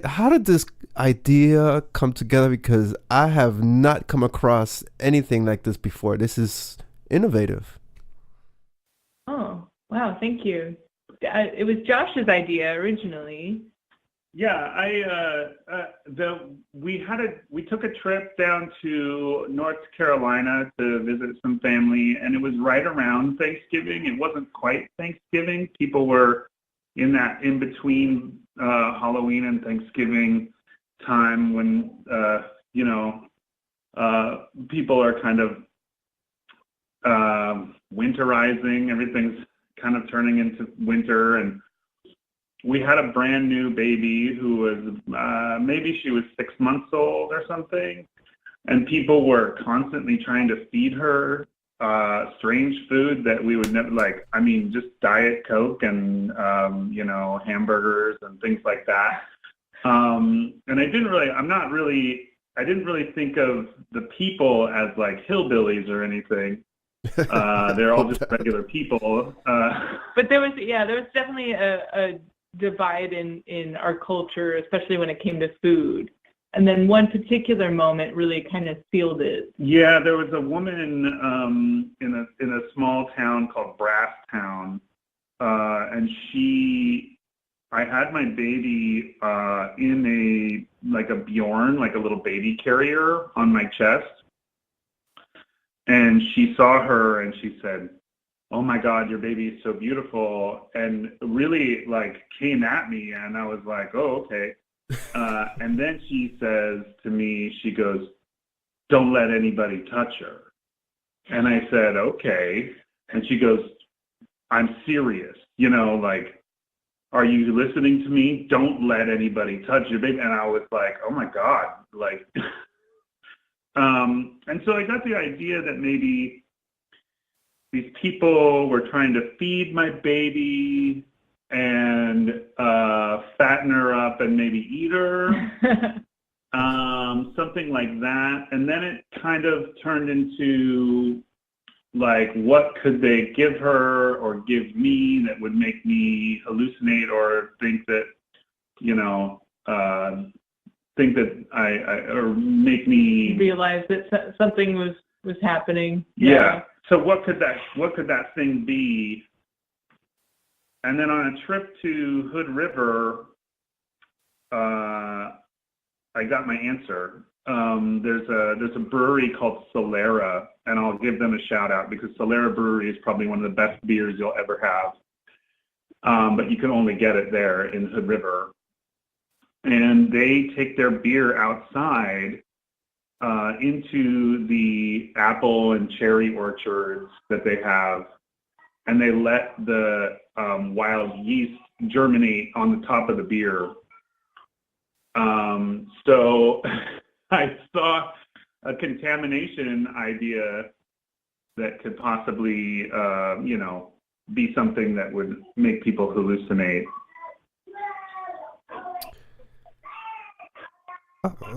That I the only thought that I have for that scenario was how creative our minds work when we're in a creative field and situations like that happen, and the mind just runs in so many different directions. And here we go, we have Buzzard hollowed beef just for that scenario. Yeah, that's amazing. Yes. Our minds tend to go in very dark directions for some reason. And it's great. Right, yeah. Yeah, it's wonderful. Watching this film, I could not help but see that there is a social commentary being presented. And that's my interpretation. Being the contamination of foods these days. And there's a lot of talk in the quote-unquote conspiracy theory field that we have companies like Monsanto contaminating our foods. Is this the approach when creating the film? Was this the social commentary that you guys were presenting? Yeah, well, yes and no. I mean, I think that one of the things that Tara and I both turned to each other at the end of the film, end of writing, and kind of before we started producing it, I said, This film is like very anti-gun, anti-beer, anti-meat. We're not vegetarians, and we're not sober, and we would shoot guns. We don't keep them at our house, but we're not really anti-hunting or anything. But the film is like a warning, I guess. Like you should know where your food comes from. You should know, you should not use a gun to defend yourself against another person. You should not really just drink to excesses. I think that we take all these things for granted, that everybody's going to make sure that our food is safe. And if we don't do it ourselves, if you don't look and find out for yourself, then maybe your food might not be safe. I don't know. It's just a question. It's like I think it was a good subtext. I think it brings up a point, but that doesn't necessarily answer the point, because it's just a fun little horror movie. I don't know, Tara, would you like to say something? Yeah, I mean, we weren't trying to go super deep, but yeah, all of the food culture and we tried to play both sides of the sort of people who don't care about anything that they put in their mouth, any food, they just whatever. It doesn't matter where it came from or what kind of, scandal might be attached to a particular, corporate food. But then there's the people who care maybe a little too much, and we're sort of poking fun at the overly concerned, sort of liberal mindset. I think we tried to equally touch both sides of that issue. But yeah, at the end of the day, we just wanted to make a fun, entertaining film. So, didn't want to go too preachy or to make too much of a point on our message. But it's out there. Well, I'll tell you, the film does convey a comedic feel to it. It has the horror feel to it, the thriller. Joshua, this next question centered towards you. I see a lot of very creative shots, and one shot in particular, the family sitting around the table, and you do the camera work around the table. When I saw that, I was like, yes, somebody really knows how to work the camera. And also, you have that Hitchcockian feel to it, that depth of field where the person seems to be like hallucinating. When you plan these shots, what were the stages and being different in these shots? Well, working with first of all, thank you very much. It's my first directing feature, so that it means a lot to me to get it done where people notice the directing. Second, I think that my camera operator and my director of photography, it's their first feature as well, and we all just had this really great desire and need to be original and to have things that people hadn't really seen before, and to do things that were difficult because we're kind of proving ourselves in a certain sense. And so we got a gimbal with the idea that we would do a lot of moving shots all around all the time, have the camera constantly moving, which was really hard, and sometimes we weren't that successful. But moving around the table, we really saw that moment as this, this is like the Alice in Wonderland moment, or like the tornado moment in, Wizard of Oz. This is the moment where they go from like reality to like non-reality. So we had to have something that would transport them. So we spun it around the table, as just something that we could try. You know, there was a lot of experiments in this film, and the actors were so good that they got all their lines, and we just hit each one of them right as their line hit. Then the editor took and kind of messed with the speed a little bit, and then added a lot of little shots in and all these sound effects of eating, and it just kind of gives you this really gross feeling. It was definitely a group effort, first of all. So, but as directing, I was like, let's do this. Let's spin it around, and when we did it, honestly, on set, we all knew we had something a little special for that moment. But yeah, we planned it a little bit, but we also were experimenting. And it happened on most of our moving shots. We had a lot of moving shots that we did that we tried to do them at the beginning of the day to see if we could get something cool, and because it's difficult to move the camera like that, and then we'd go back to kind of doing a more standard approach. We had lenses like a fisheye lens as well that would really like make things look different. We already knew that we wanted to make a psychedelic movie, obviously, so we brought the tools to do it, and then, yeah, hopefully we were successful. Yeah, very, very much so successful, because I've seen my great share of indie films, and what irks me is when this camera is so static, and I'm thinking to myself, it would be nice if the shot was more walking around or up and down, different angles. And when I was watching Buzzard Hollowed Beef, it was like, yes, finally, somebody, yeah, this is great. Good, thank you. You're welcome. And you mentioned fisheye lens. Were you using a DSLR for the shooting of this film?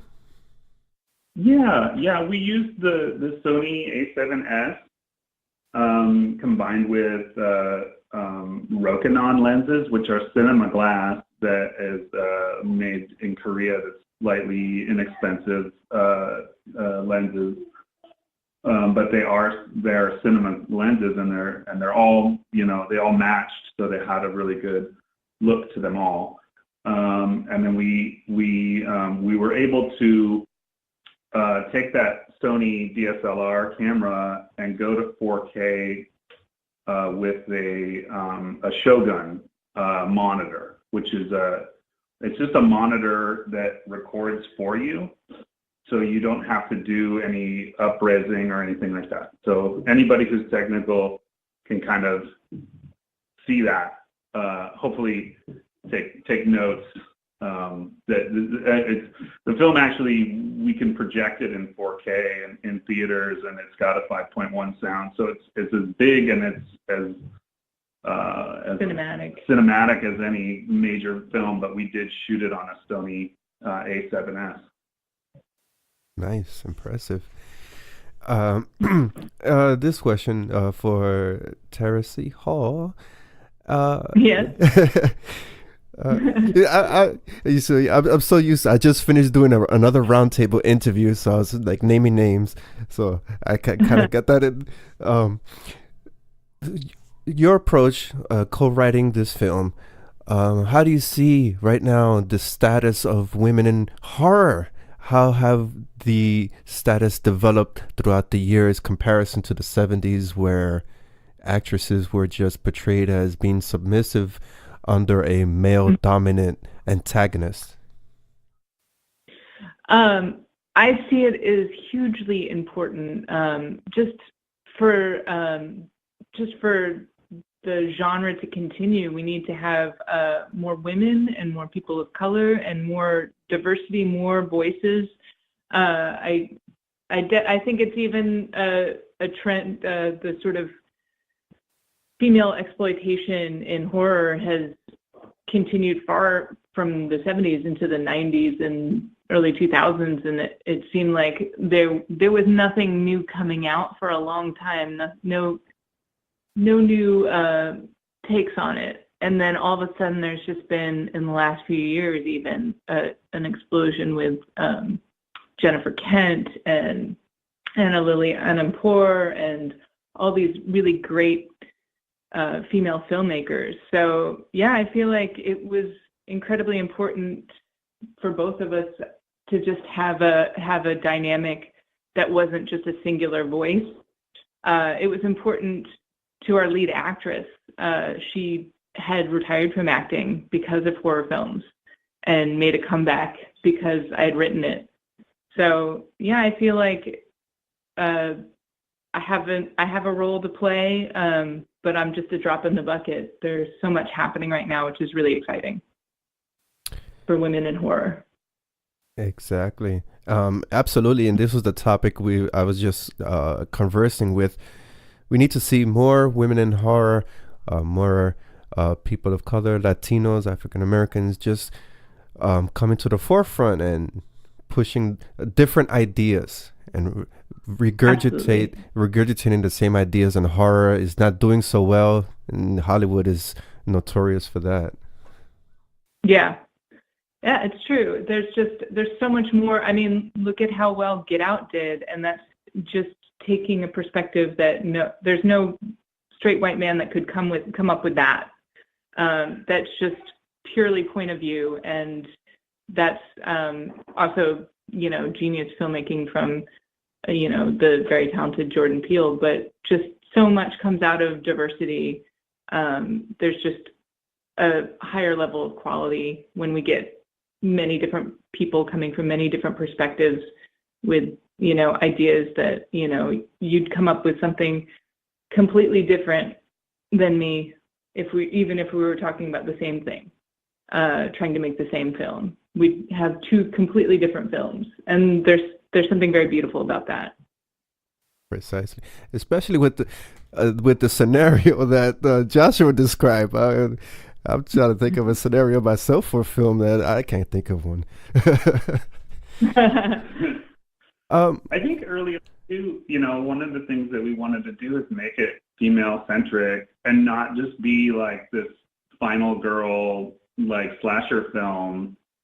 We wanted our female character, our main character, to be really sympathetic and really diverse in herself. She's a single mom. Single mothers tend to get the short end of the stick for a lot of reasons. People just treat them like crap, and there's not a lot of help. You're like alienated and just out there. But they're also incredibly strong, in general, in real life. But they're rarely portrayed that way as these really strong, characters that can persevere. But that's the truth of it. I was raised by a single mom, so I have a certain bias towards that particular character and her perspective.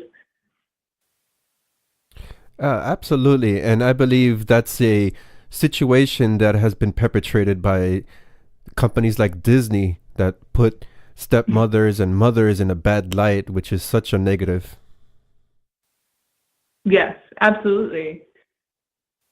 The diversity in perspective and, more female-centric films has always been sort of niche and, more of it on the indie circuit, but I feel like that's changing. Definitely slowly, but it's changing. Right. Changing for the better. Yes. For the production of Buzzard Hollowed Beef, how was the workflow and how long did it take for the transition from script to screen? Well, the script took about 9 months, to a year. How long would you say? Oh, no, because, the script, as far as starting to write it and then finishing it, that was probably about 3 months. Because it was really quick, but the idea sat there in an outline on my computer for maybe 2 years. It just sat there and we didn't do anything with it. But then when we decided to write it I think it was over the summer right before we shot. So we started writing it over the summer and passed it back and forth. Most of the writing was obviously done by Tara. I work as a producer in reality TV, and so I was at work, and she would write and write and write, and she got it done in August. We started shooting in December. Yeah, we really started pre-production in September. Like early September, and then we had a few months of prep, but yeah, not very much. Yeah, and then after it was shot just in the month of December, and then we were supposed to go straight into post in January, but we didn't. And it took us about all year, and we finally got an editor in October of that same year. So it took us 2 years, but there was every step of the way, including pre-production, including like the sending it out to festivals and getting distribution. Every single step was a major learning moment that we had never done. So, and we did it pretty much the two of us in our house, just together, trying to figure this thing out. So aside from shooting, so we had reshoots that happened during the post-production. We had lots of stuff that came into play.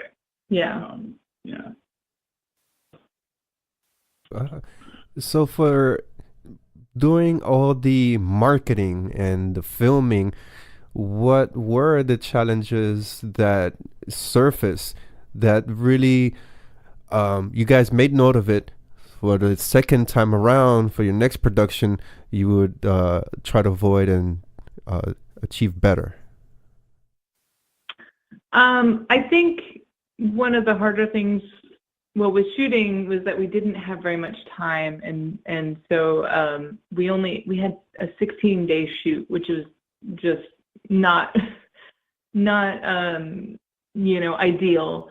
But I think, I don't know, next time I don't even, like, we learned so much. There's not one single lesson that came out of it, but I think maybe looking at most features and stuff like that, you'll see like there's a huge amount of camera department, and there's a lot big like if you're doing special effects, there's a big special effects department. One of the things that we had was like maybe 3 guys in our camera department and only 1 or 2 people in our special effects department. Something that we're looking forward to our next production, because we have 2 scripts and we're trying to get them financed right now. One thing that I absolutely want is a special effects company or a special effects team, multiple people that, like, when one person is not going to be there, the other person is fabricating, or vice versa. When we had only one person who's doing all of it, that was a lot of pressure on them to create the effect and then apply it on set during shooting and all that kind of stuff. It was not ideal. And then the same thing goes with camera. Like, these guys carrying this camera around over and over again, having run out and changed lenses themselves. Really,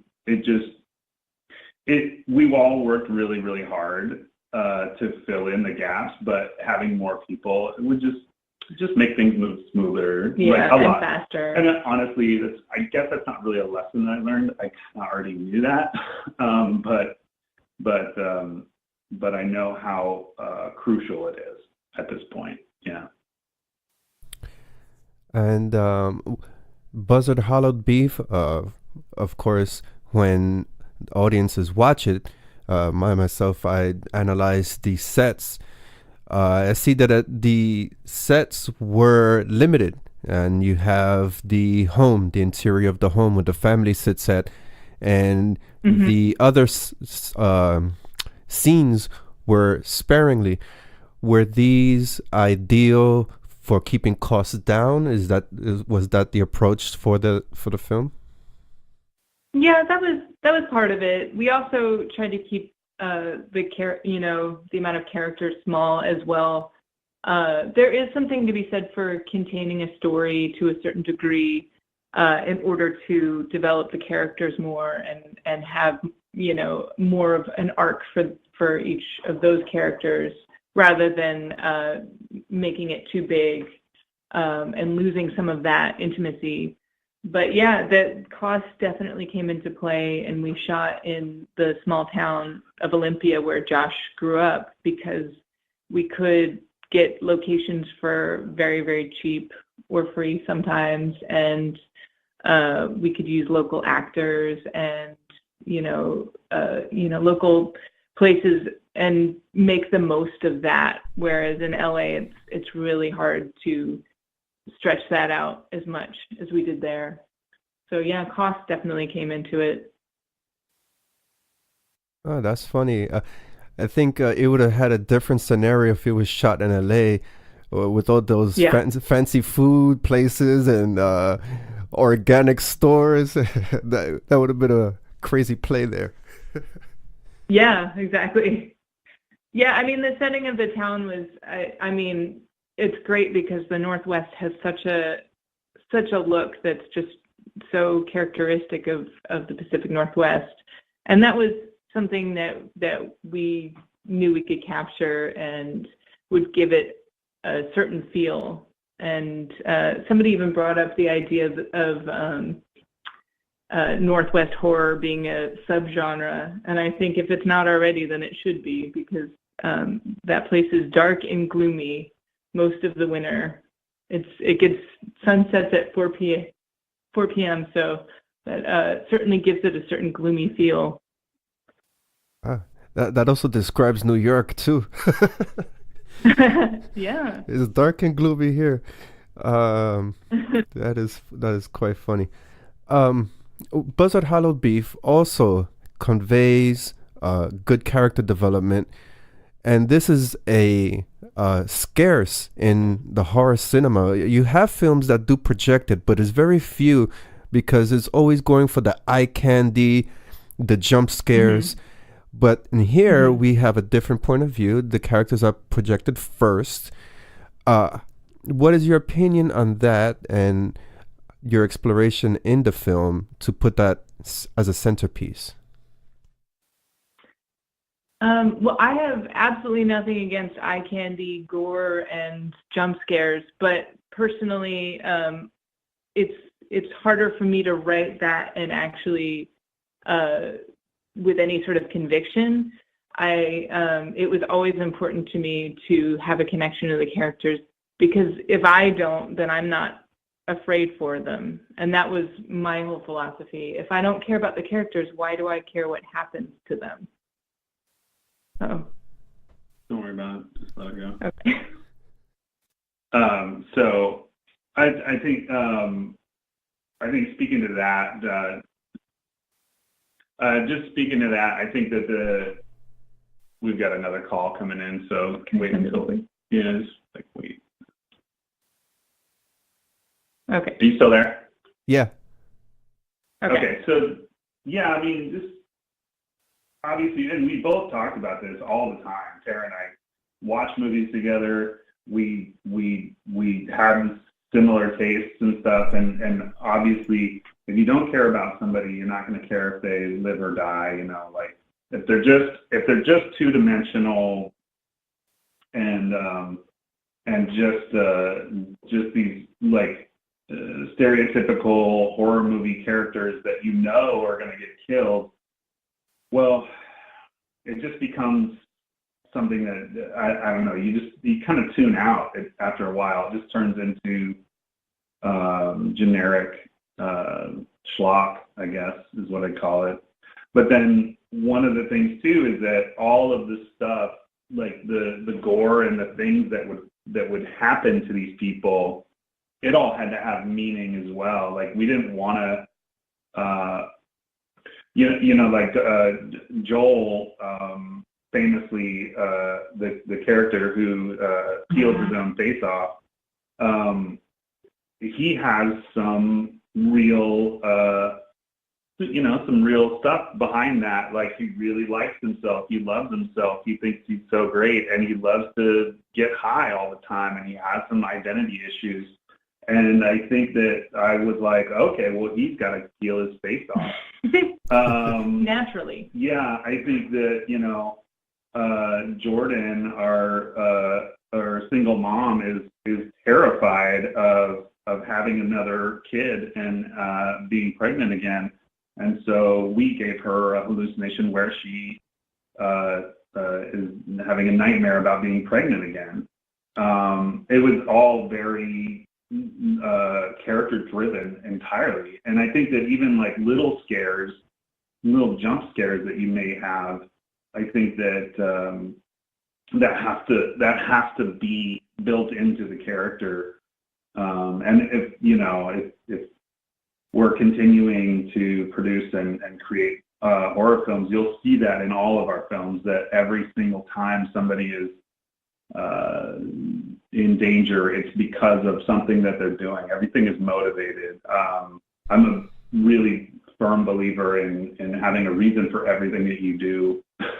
So yeah. Thank you for that. And from a business perspective / creative perspective, what are these certain challenges, and what advices would you cater to those who are trying to put their foot into filmmaking, and especially in the over-competitive indie scene in horror?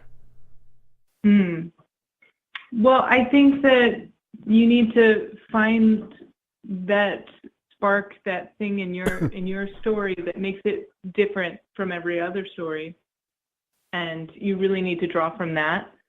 I think that you need to know who your audience is going to be before you even start.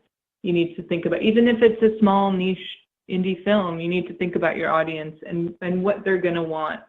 And then, that you need to keep drawing from that inspiration. What is it about this story that needs to be told? What is it that you're going to do that's going to be just a little bit different, going to offer that to, because horror fans have a pretty insatiable appetite, but they're also, you got to offer them something. You can't just be gore. You got to give them a little extra. You got to give them, whether it's character or just something different. What's in your idea that's going to set you apart from other horror films?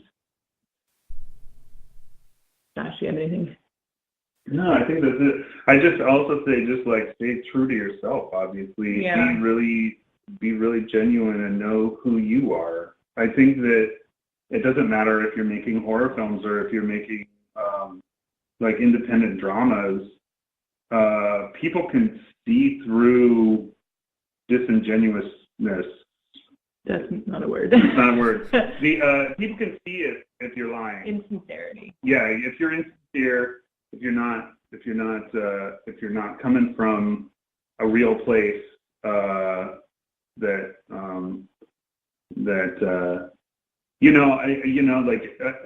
Get Out, that film that came out last January, it blew me away because it was such a sincere film. This is such a frightening film that anybody, black or white, should be able to identify with those fears. And it seems very personal too. Like, it's something that is also probably Jordan Peele probably feels like on a regular basis. Like, if he's in a room full of white people, he probably has like these unnatural fears that happen, just like everybody else. Like, when I'm in a little town in North Carolina and I'm having these completely unnatural fears, like these dark fantasies start to happen in my mind, I think that that's what everybody's tapping into. Whether it's a horror film or even like a drama, if you're having a relationship with somebody and you really want to explore that, I think that those kinds of movies can be really good. Having your own personal perspective makes it for some reason it comes out very universal to most people, no matter how diverse you are. Yeah. Thank you for that. And being indie filmmakers, do you find that the resources at our disposal, such as technology and of course crowdfunding campaigns, is that has its pros or cons in fulfilling your vision from idea concept to fulfillment? Absolutely. Yes, there's definitely pros and cons. That it's a lot more accessible and a lot more affordable to make a film than it was even 5 years ago and 10 years ago. But that also means that the market is flooded with indie films. And so you just have to be that much better and make sure that your story and your script and your casting and everything is sets you apart. So yeah, I feel like there's definite, if it weren't for the technology that we have, the camera that we used and the software for editing and all the stuff that was so much more accessible, I don't think we could have made this film. So, but yeah, being a drop in a very large ocean is its own issue, is its own con, I guess. Yeah, honestly, we didn't do the crowdfunding, and one of the reasons why we didn't do it was because when we started to look around, we just didn't think that we were going to get enough money. There was a certain there's a low end and a high end on crowdfunding, and I don't know. I don't know that we would have been successful in our crowdfunding. We were already mired in pre-production and things like that. So maybe halfway through the film, maybe we could have started a crowdfunding thing for post-production, and that might have been successful. But we didn't really go that route because I think we were a little too afraid that we wouldn't be able to do it. Yeah. So I just, we just went and tried to make the money to pay for it. So, which is probably why it took so long to finish. It's true too, yeah. I was about to say that because having personal schedules, then the film schedule, then finding the monetary resources it compounds the whole development process, and money just helps in certain aspects. Yes, absolutely. Yeah, and who knows? I mean, it is definitely there is a bit of a catch-22 in this business. If you don't have like the right connections, you won't have the money, and if you don't have the money, you won't be able to make those connections. So certain things can really just stall out and be stuck in development forever. Yeah, that is one of the biggest hurdles that we come across, just getting going. And the hurdles are good because it poses the challenges and you overcome them. And when you succeed, you say, yes, I did it. Now on to the next one. Yep. Yes, exactly. Yeah, I can't describe how excited and how wonderful we feel getting to this point. There were definitely moments when we didn't think we'd be here, but yeah, it's definitely the hurdles that we've overcome. It gives you a sense of accomplishment, for sure. And we're thankful. We were very grateful. We're very thankful. That's true. We're very thankful.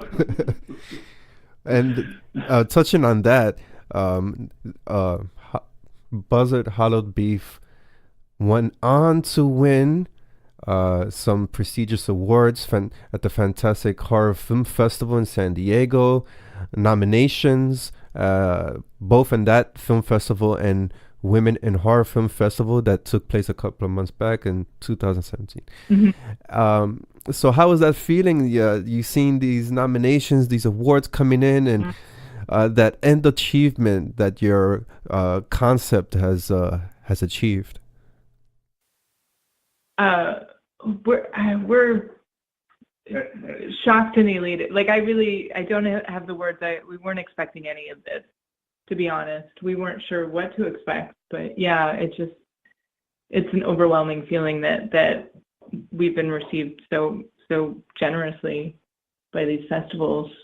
Yeah, I don't know what to say.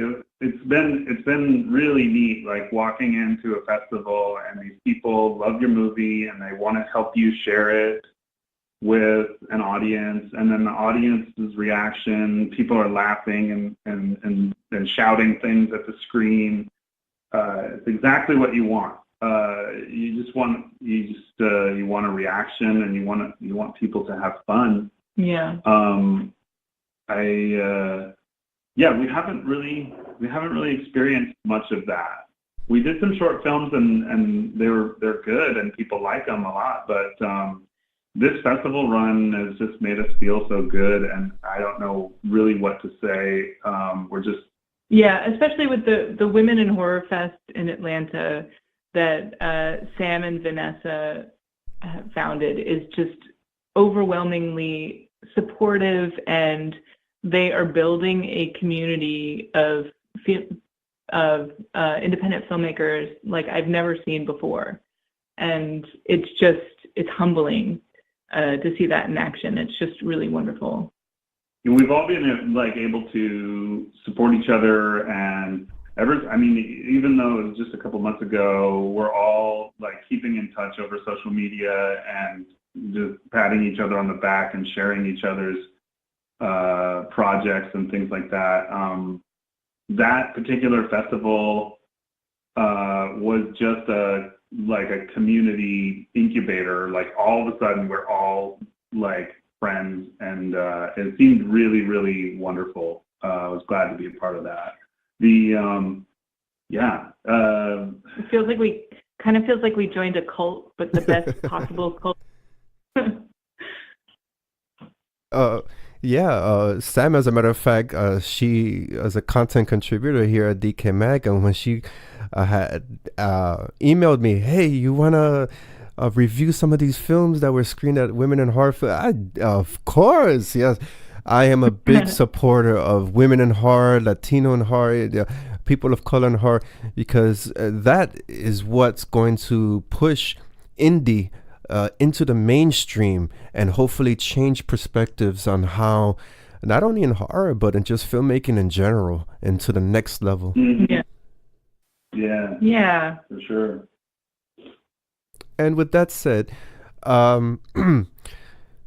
this is the point of the interview where I ask the interviewees to come up with a question. The question could be anything. Doesn't have to be film related or horror related, because we have Thanksgiving coming up. It could be about food. One question that you would like the audience to answer that you're curious about.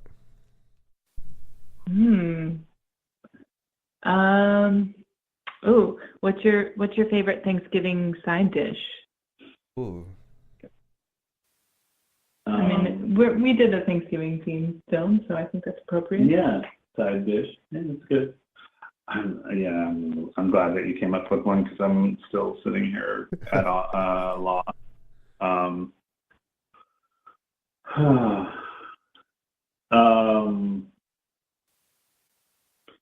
Is there weirdest Thanksgiving moment?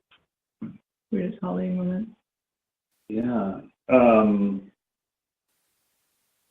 your can I ask you a question before I ask? Does your audience sees this and then they respond in some sort of fashion or something? Yes. Right in the comments. Right.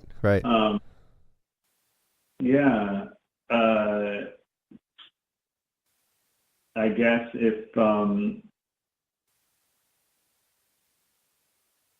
favorite holiday-themed horror film?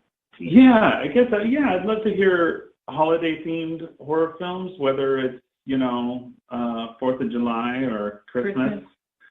What's your favorite holiday-themed horror film? And is there a holiday that's not represented? Is there? Because I don't think 4th of July is not. Yeah. Guy Fawkes Day is not. That's a good one. Bastille Day is not. No. St. Patrick's So many Day. opportunities. So many. Well, yeah, St. Patrick's is, I think that one's done too. Yeah. And following this, the platform is open. You could plug your social media outlets you did mention where to find it, but you could repeat it as well in this segment. But and any upcoming projects that you have in the works that you would like to put out there? Well, the screenplay that Tara wrote that was featured in the Women in Horror Film Festival was nominated, won runner-up. It's called God's Work Is Never Done. It's a film about a female serial killer. It's a thriller and it's very serious. We don't actually have any comedy in there at all. We're trying to get that produced right now. We're working on it, and we just finished some location scouting in the Pacific Northwest. Yeah, we're getting some little things in a row so that we can be ready when and put financing together. That's our next project. That's what we'd really like to do. And with people asking us about sequels for Buzzard Hollow Beef, we're in the middle of writing this screenplay for that, which it's kind of writes itself.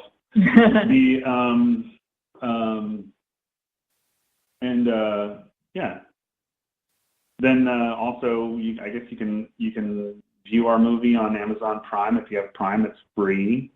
It's also available on iTunes and Google Play. Oh, and our distributor is doing, I think today only, they're doing a promotion of 2 free iTunes downloads if you like them on social media. So that's Multicom Entertainment.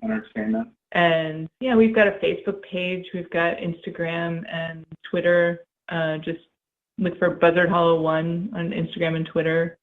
And we're at manwomanfilm.com. Our production company is called Man and a Woman Productions. And look out for the Buzzard Hollow Beef soundtrack. Is going to be up pretty soon. It's a lot of synth. It's mostly, John Carpenter style soundtrack that we tried to put together for that. We just like that vibe. I don't know. Yeah. We didn't talk too much about the soundtrack, but it's a really good friend of mine and I put it together. He's a producer from Seattle who does a lot of hip hop and other things. But yeah, I think that's enough plugging. I think we've there's no such thing. You can plug all you want. It's free. Keep it going all day. Exactly. Oh wow. Well, thank you so much for this for your time for this interview. Greatly appreciate it.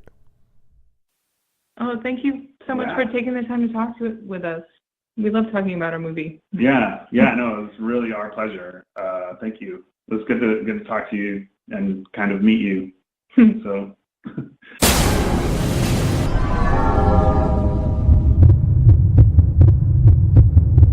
Video games. The Quest Giver, 2D Fantasy Guild Manager Simulation.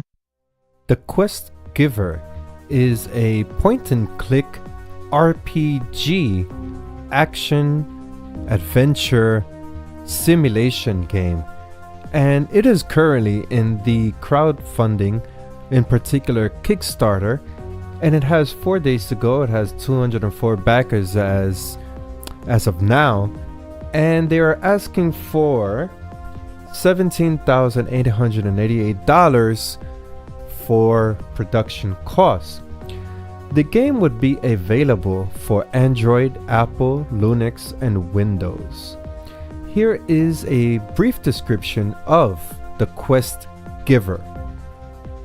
The Quest Giver is all about quest giving, a game that wants to show how much effort it is to create and assign quests, and what presumably happens in the life of a guild owner, which commonly gets overshadowed by the fame and glory of the heroes whose names will be remembered forever. We thought it was time to let you see things from the perspective of the forgotten, the man or woman who made all the tales of great adventure possible in the first place. Of course, you won't be just standing around waiting for adventure to arrive. You would be managing your own adventures guild as the quest giver in this guild management simulation.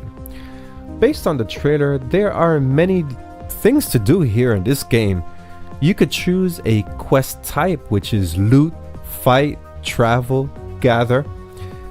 This is particularly of interest to any RPG gamer who enjoys games like Final Fantasy, and based on the description for the Quest Giver, it is a turn-based system. There's so many complexities of this game that make it so enjoyable. Yeah, definitely do check this one out. Here is a few words from lead developer Daniel Shudrick.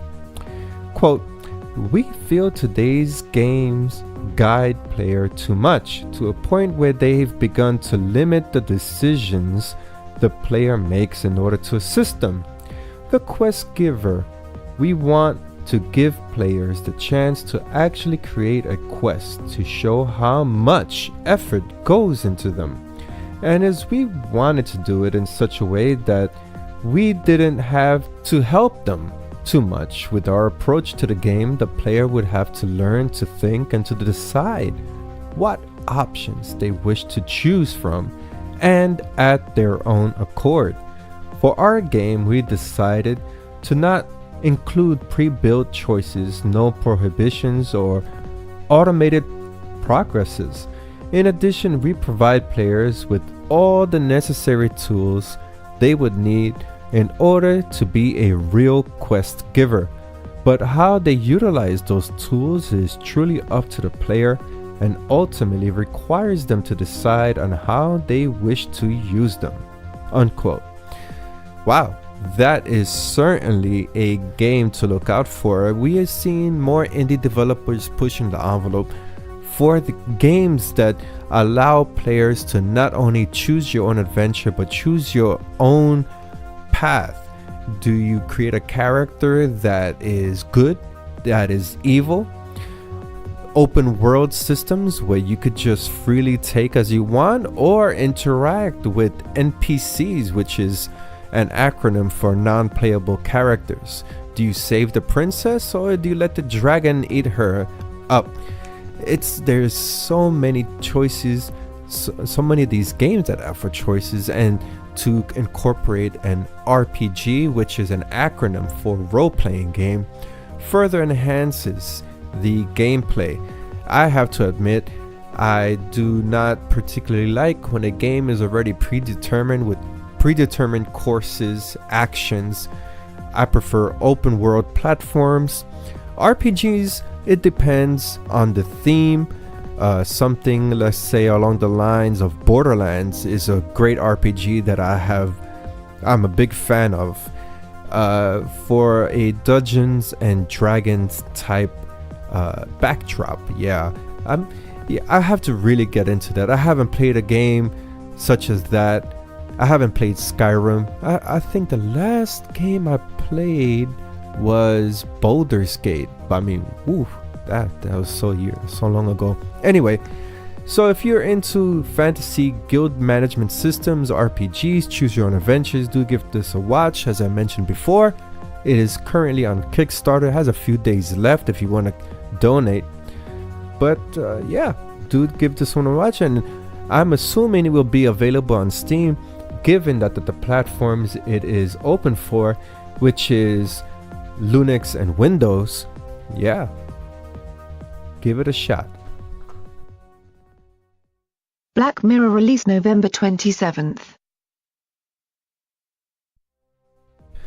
Released today on the 27th of November 2017 is a game titled Black Mirror.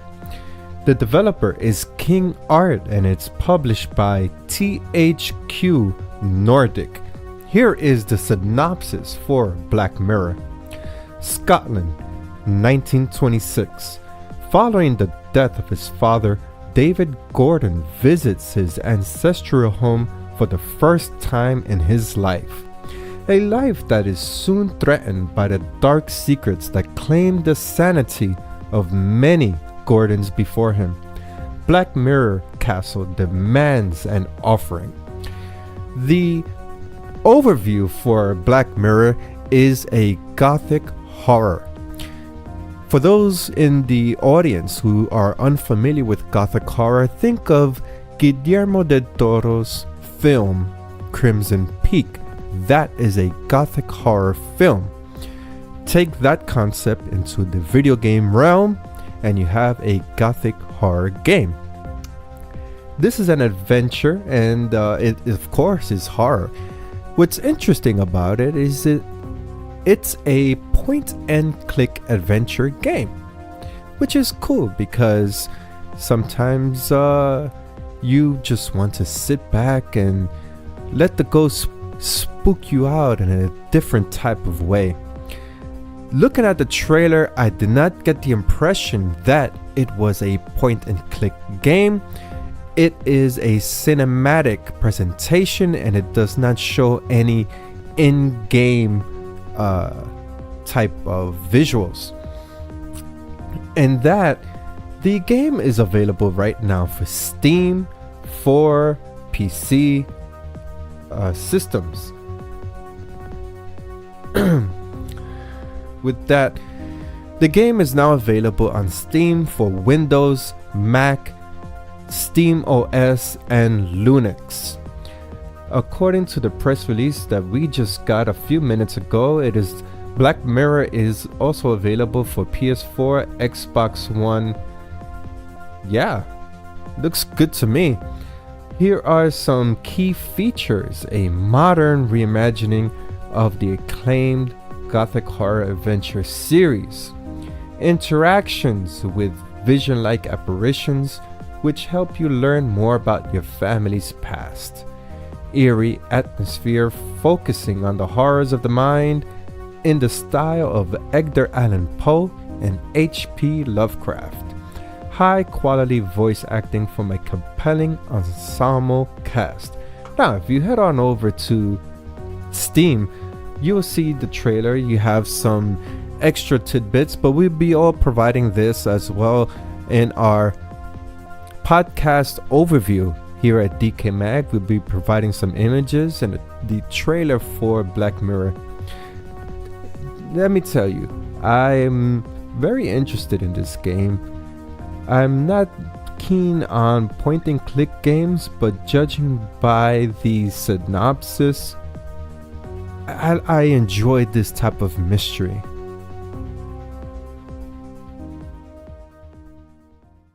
Ghoulboy now on iTunes.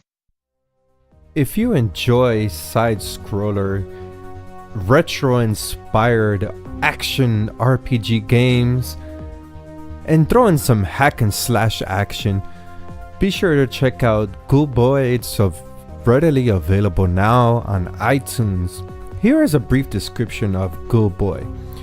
This is a retro-inspired Halloween-style action platformer.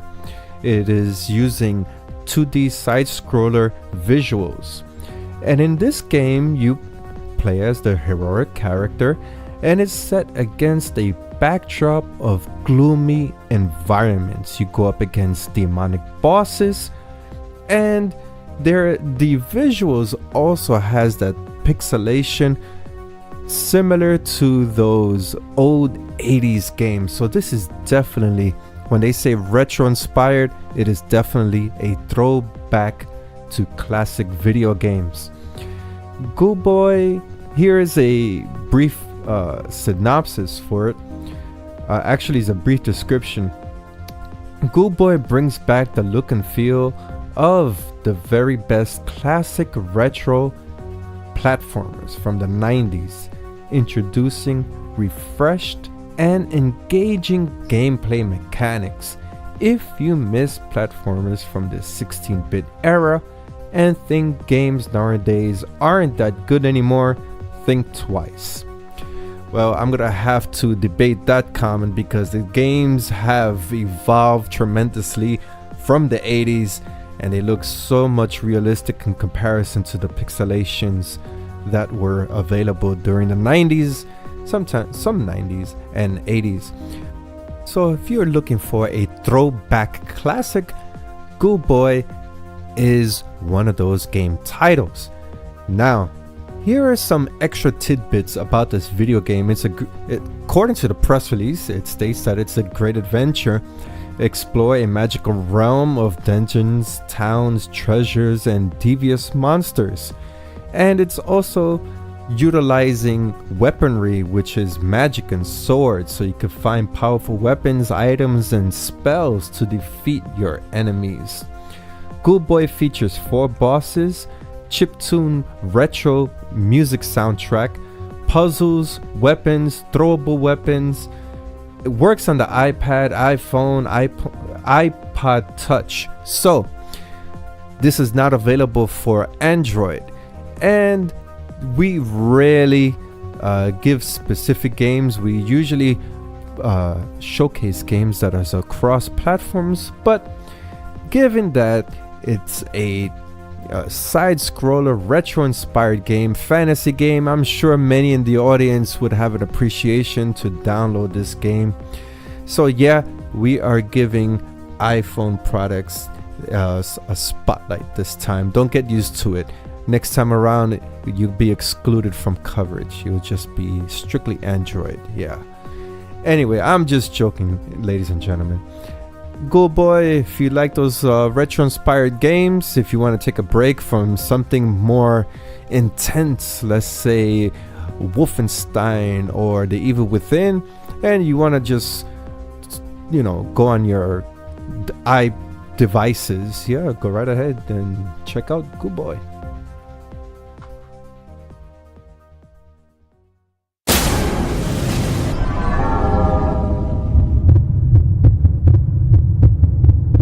Trailer first impressions. Dangerous people.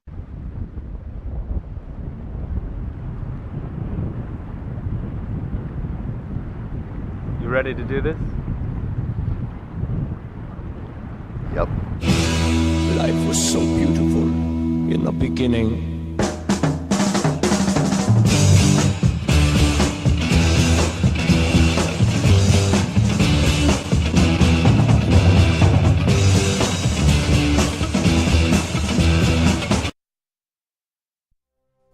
Releasing on December 12, 2017 via SGL Entertainment is the film titled Dangerous People. The film is written by Richard R. Anarski and Garo Nigogosian. The synopsis for Dangerous People reads as follows. Dangerous People takes place in the early 1970s and is about 2 murderers who pick up a girl in a bar and then take her back to their apartment. A moment of brutal violence occurs, which leads to a series of mind games to see who lives and who dies. Dangerous People is a psychedelic trip that is equal parts crazy, scary, sexy, funny, sick, and tragic. Judging by the trailer, this is our trailer first impressions, and judging by the trailer, everything that is summed up in the summary, especially in the last sentence, crazy, scary, sexy, funny, sick, and tragic, are all featured in this trailer. I particularly enjoyed the cinematography, in which has that 70s vibe. The cars, the clothing, the angles, the color filters, everything just screams 70s era. So that's a good throwback touch. I'm also have to point out that Whenever a trailer has the thumbnail of a naked woman laying in bed, that tells you which direction this film is going towards. So it has some brutal violence, and this trailer is a red band trailer, not safe for work. And let me tell you, if the movie really symbolizes what this trailer is putting out for its promo, then yeah, this is a film to see. The acting is pretty solid in the trailer. That's what is evident, and that's what really sticks out with me for trailers: cinematography, acting. And yeah, all that is left is to get the film in our hands and do a full thorough review. So far, I like what I see. The acting is good, the cinematography is good, the throwback era, the homage to those old films, definitely spot on. And merging crazy, sexy, funny, and all these words, yes, definitely has that vibe. The violence, the gore, it is spot on. And like I said, the nudity factor is kicked up into high gear. Yeah, it's about time we get a film such as this. Yeah, you gotta leave it to the indie filmmakers to really push the envelope. Hollywood is not dishing out something like this. And if you go into IMDb, Dangerous People, it is labeled as a comedy thriller. Well, I don't know whose humor that is, because judging by the trailer and the footage that I'm seeing, I do not see any level of comedy. Everything is serious toned.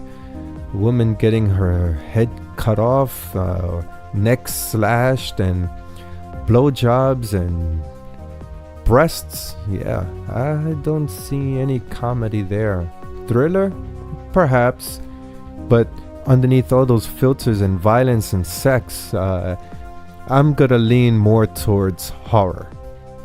So, as I mentioned, Dangerous People will be releasing on the 12th of December, but stay tuned because we'll be providing a film review shortly.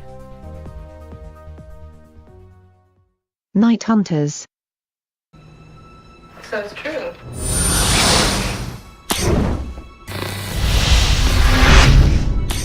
You have gifts.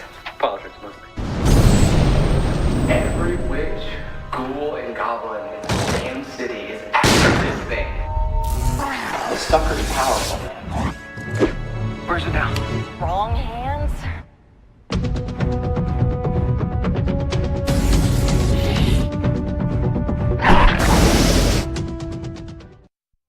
And here is a trailer first impressions for Night Hunters. This film was originally titled Full Moon Inc. This is the latest information. Tomcat Films and Summerhill Films have acquired Night Hunters for distribution, and with it comes a title change. No surprise there. That usually happens when distribution companies acquire a film and they're not too keen about the title. Not only that, but Night Hunters gets some overhaul in the film poster area as well. The director is Thomas Smith, and it is written by Aaron Lilly and co-written by Thomas Smith. Here is the synopsis. Nick Moon, PI, which means paranormal investigator, delves into a hidden world of monsters and creatures of the night as he takes on a case to retrieve an ancient artifact with astonishing powers. First, let's delve on the synopsis. This sounds strikingly familiar. I've read this before, I've heard this before, and yes, I have seen films such as this before. And now, when I watched the trailer, my doubts were solidified, my curiosity was solidified. Yes, I have seen films such as this, in which a investigator of sorts, either retired or active, finds or comes across a device that holds supernatural powers. But in this film, you get to see a different perspective to that narrative. The trailer offers the things that I am looking for, which is cinematography and acting.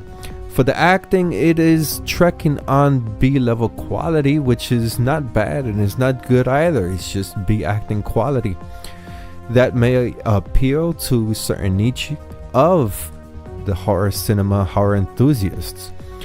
For special effects, it is a little bit too much for my taste.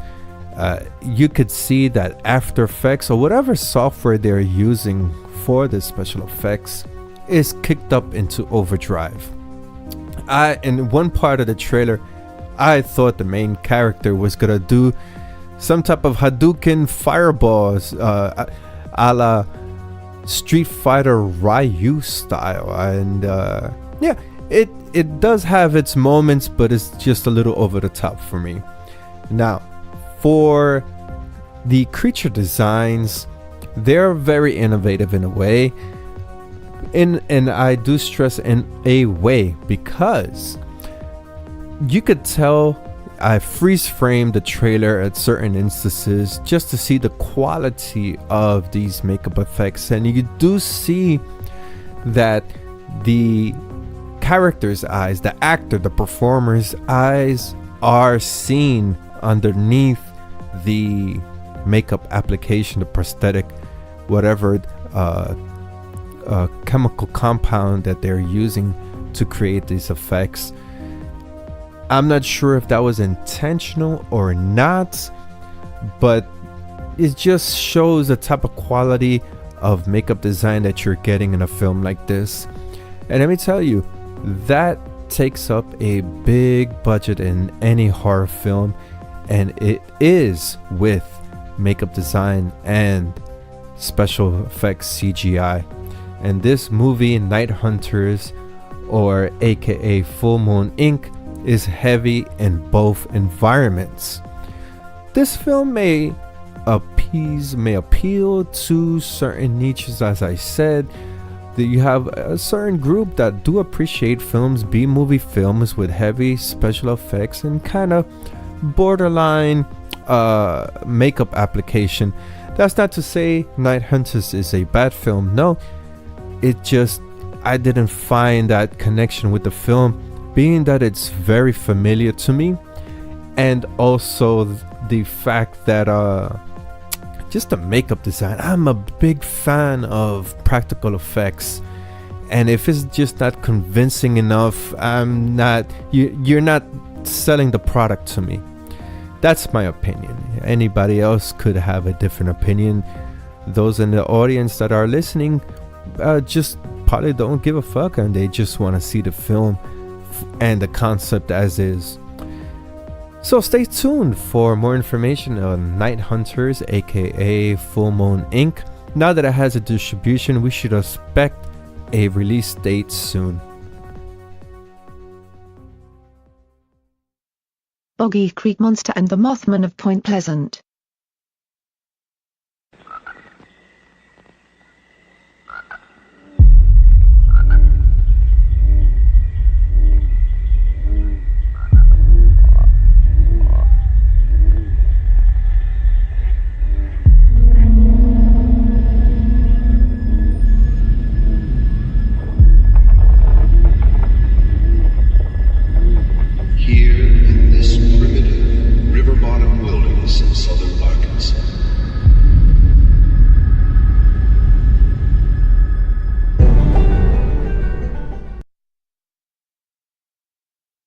Lord, what can I do? This thing is here. This evil presence. And I turned my head to the right. I mean, I can still feel that, really. And there, to me, it was the devil, Mothman, standing there, and I tried to talk, and I couldn't. It was this awful, horrible feeling. Rounding out our trailer first impressions is not a trailer first impressions. These two films that you have just listened to, the first one was the Boggy Creek Monster teaser, and the second one is the trailer for the Mothman of Point Pleasant. Both of these films were created by filmmaker Seth Breedlove, and they are now returning to digital platforms as of today, the 27th of November 2017. These films focus on cryptozoological creatures, and for those who may not know what cryptozoological creatures are, they are something like Bigfoot, and in this case you have Mothman, you have the Loch Ness Monster, the Chupacabra. Those are cryptozoological cryptids for short. And reading off of the press release, Terror Films, in association with documentary filmmaker Seth Breedlove, is widening the platform availability of two creature myth documentaries. The documentaries are titled Boggy Creek Monster and The Mothman of Point Pleasant. Both films will begin their release expansion on Tuesday, November 21st. Now, I've been following cryptozoological creatures and the myths behind them since I was a young kid. Both of these films do pique my interest, and therefore I cannot give a trailer first impression because these are documentaries, and I'll have to watch the film in order to give my 2 cents on the cinematography, the quality of information, the presentation of information in both of these documentaries. Some documentaries, especially in the field of ufology, tend to favor one course of information that is, and most particularly, it's outdated information. I don't want to hear about Roswell for the 9,000th time. Give me something fresh. That is a proper documentary. You start from the beginning, you work your way up to different types of information. I'm eager to see what the Boggy Creek Monster and the Mothman of Point Pleasant have to offer. Does it offer old information, or is it some new and fresh stuff that has happened in recent years? In the case of the Mothman of Point Pleasant, as we all know, there was an accident involving a bridge. People had seen this Mothman-like creature in the forest in the weeks leading up to this tragic event.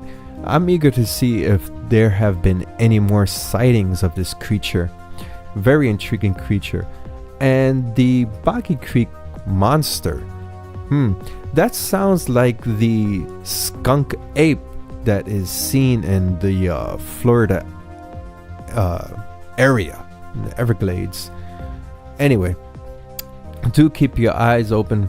It's readily available on VOD, both of these films. Do check them out if you're into this field of research. Thank you, ladies and gentlemen, for tuning in to Season 6, Episode 6, DecayMag Podcast. I am your host, Ken Artuz, DecayMag founder. And in this week's episode, I was flying solo because, of course, it was Thanksgiving week and giving my co-host the time off to enjoy Thanksgiving dinner and so on and so forth. So I took the reins and did the podcast solo. Saying that, be sure to check out our podcast. It's readily available now on Spotify, Google Music, and iTunes Podcast, which is a branch off of iTunes Music. You could also find DecayMag across social networking platforms: Facebook, Twitter, Instagram, Google Plus, whoever's on Google Plus. We also on this new platform called MeWe. Just right, DecayMag. I have to stress, we are not DK Magazine. We are not the word DK. We are not the letter D and K like Donna Karen. It is DK Mag. Put those two together. That is the name of our company. That is the name of our brand. So thank you once again. Be sure to download, listen, share our podcast. Share it across social networking. Share it with your friends, family, with your enemy. Let them be a part of the collective for DecayMag. Thank you.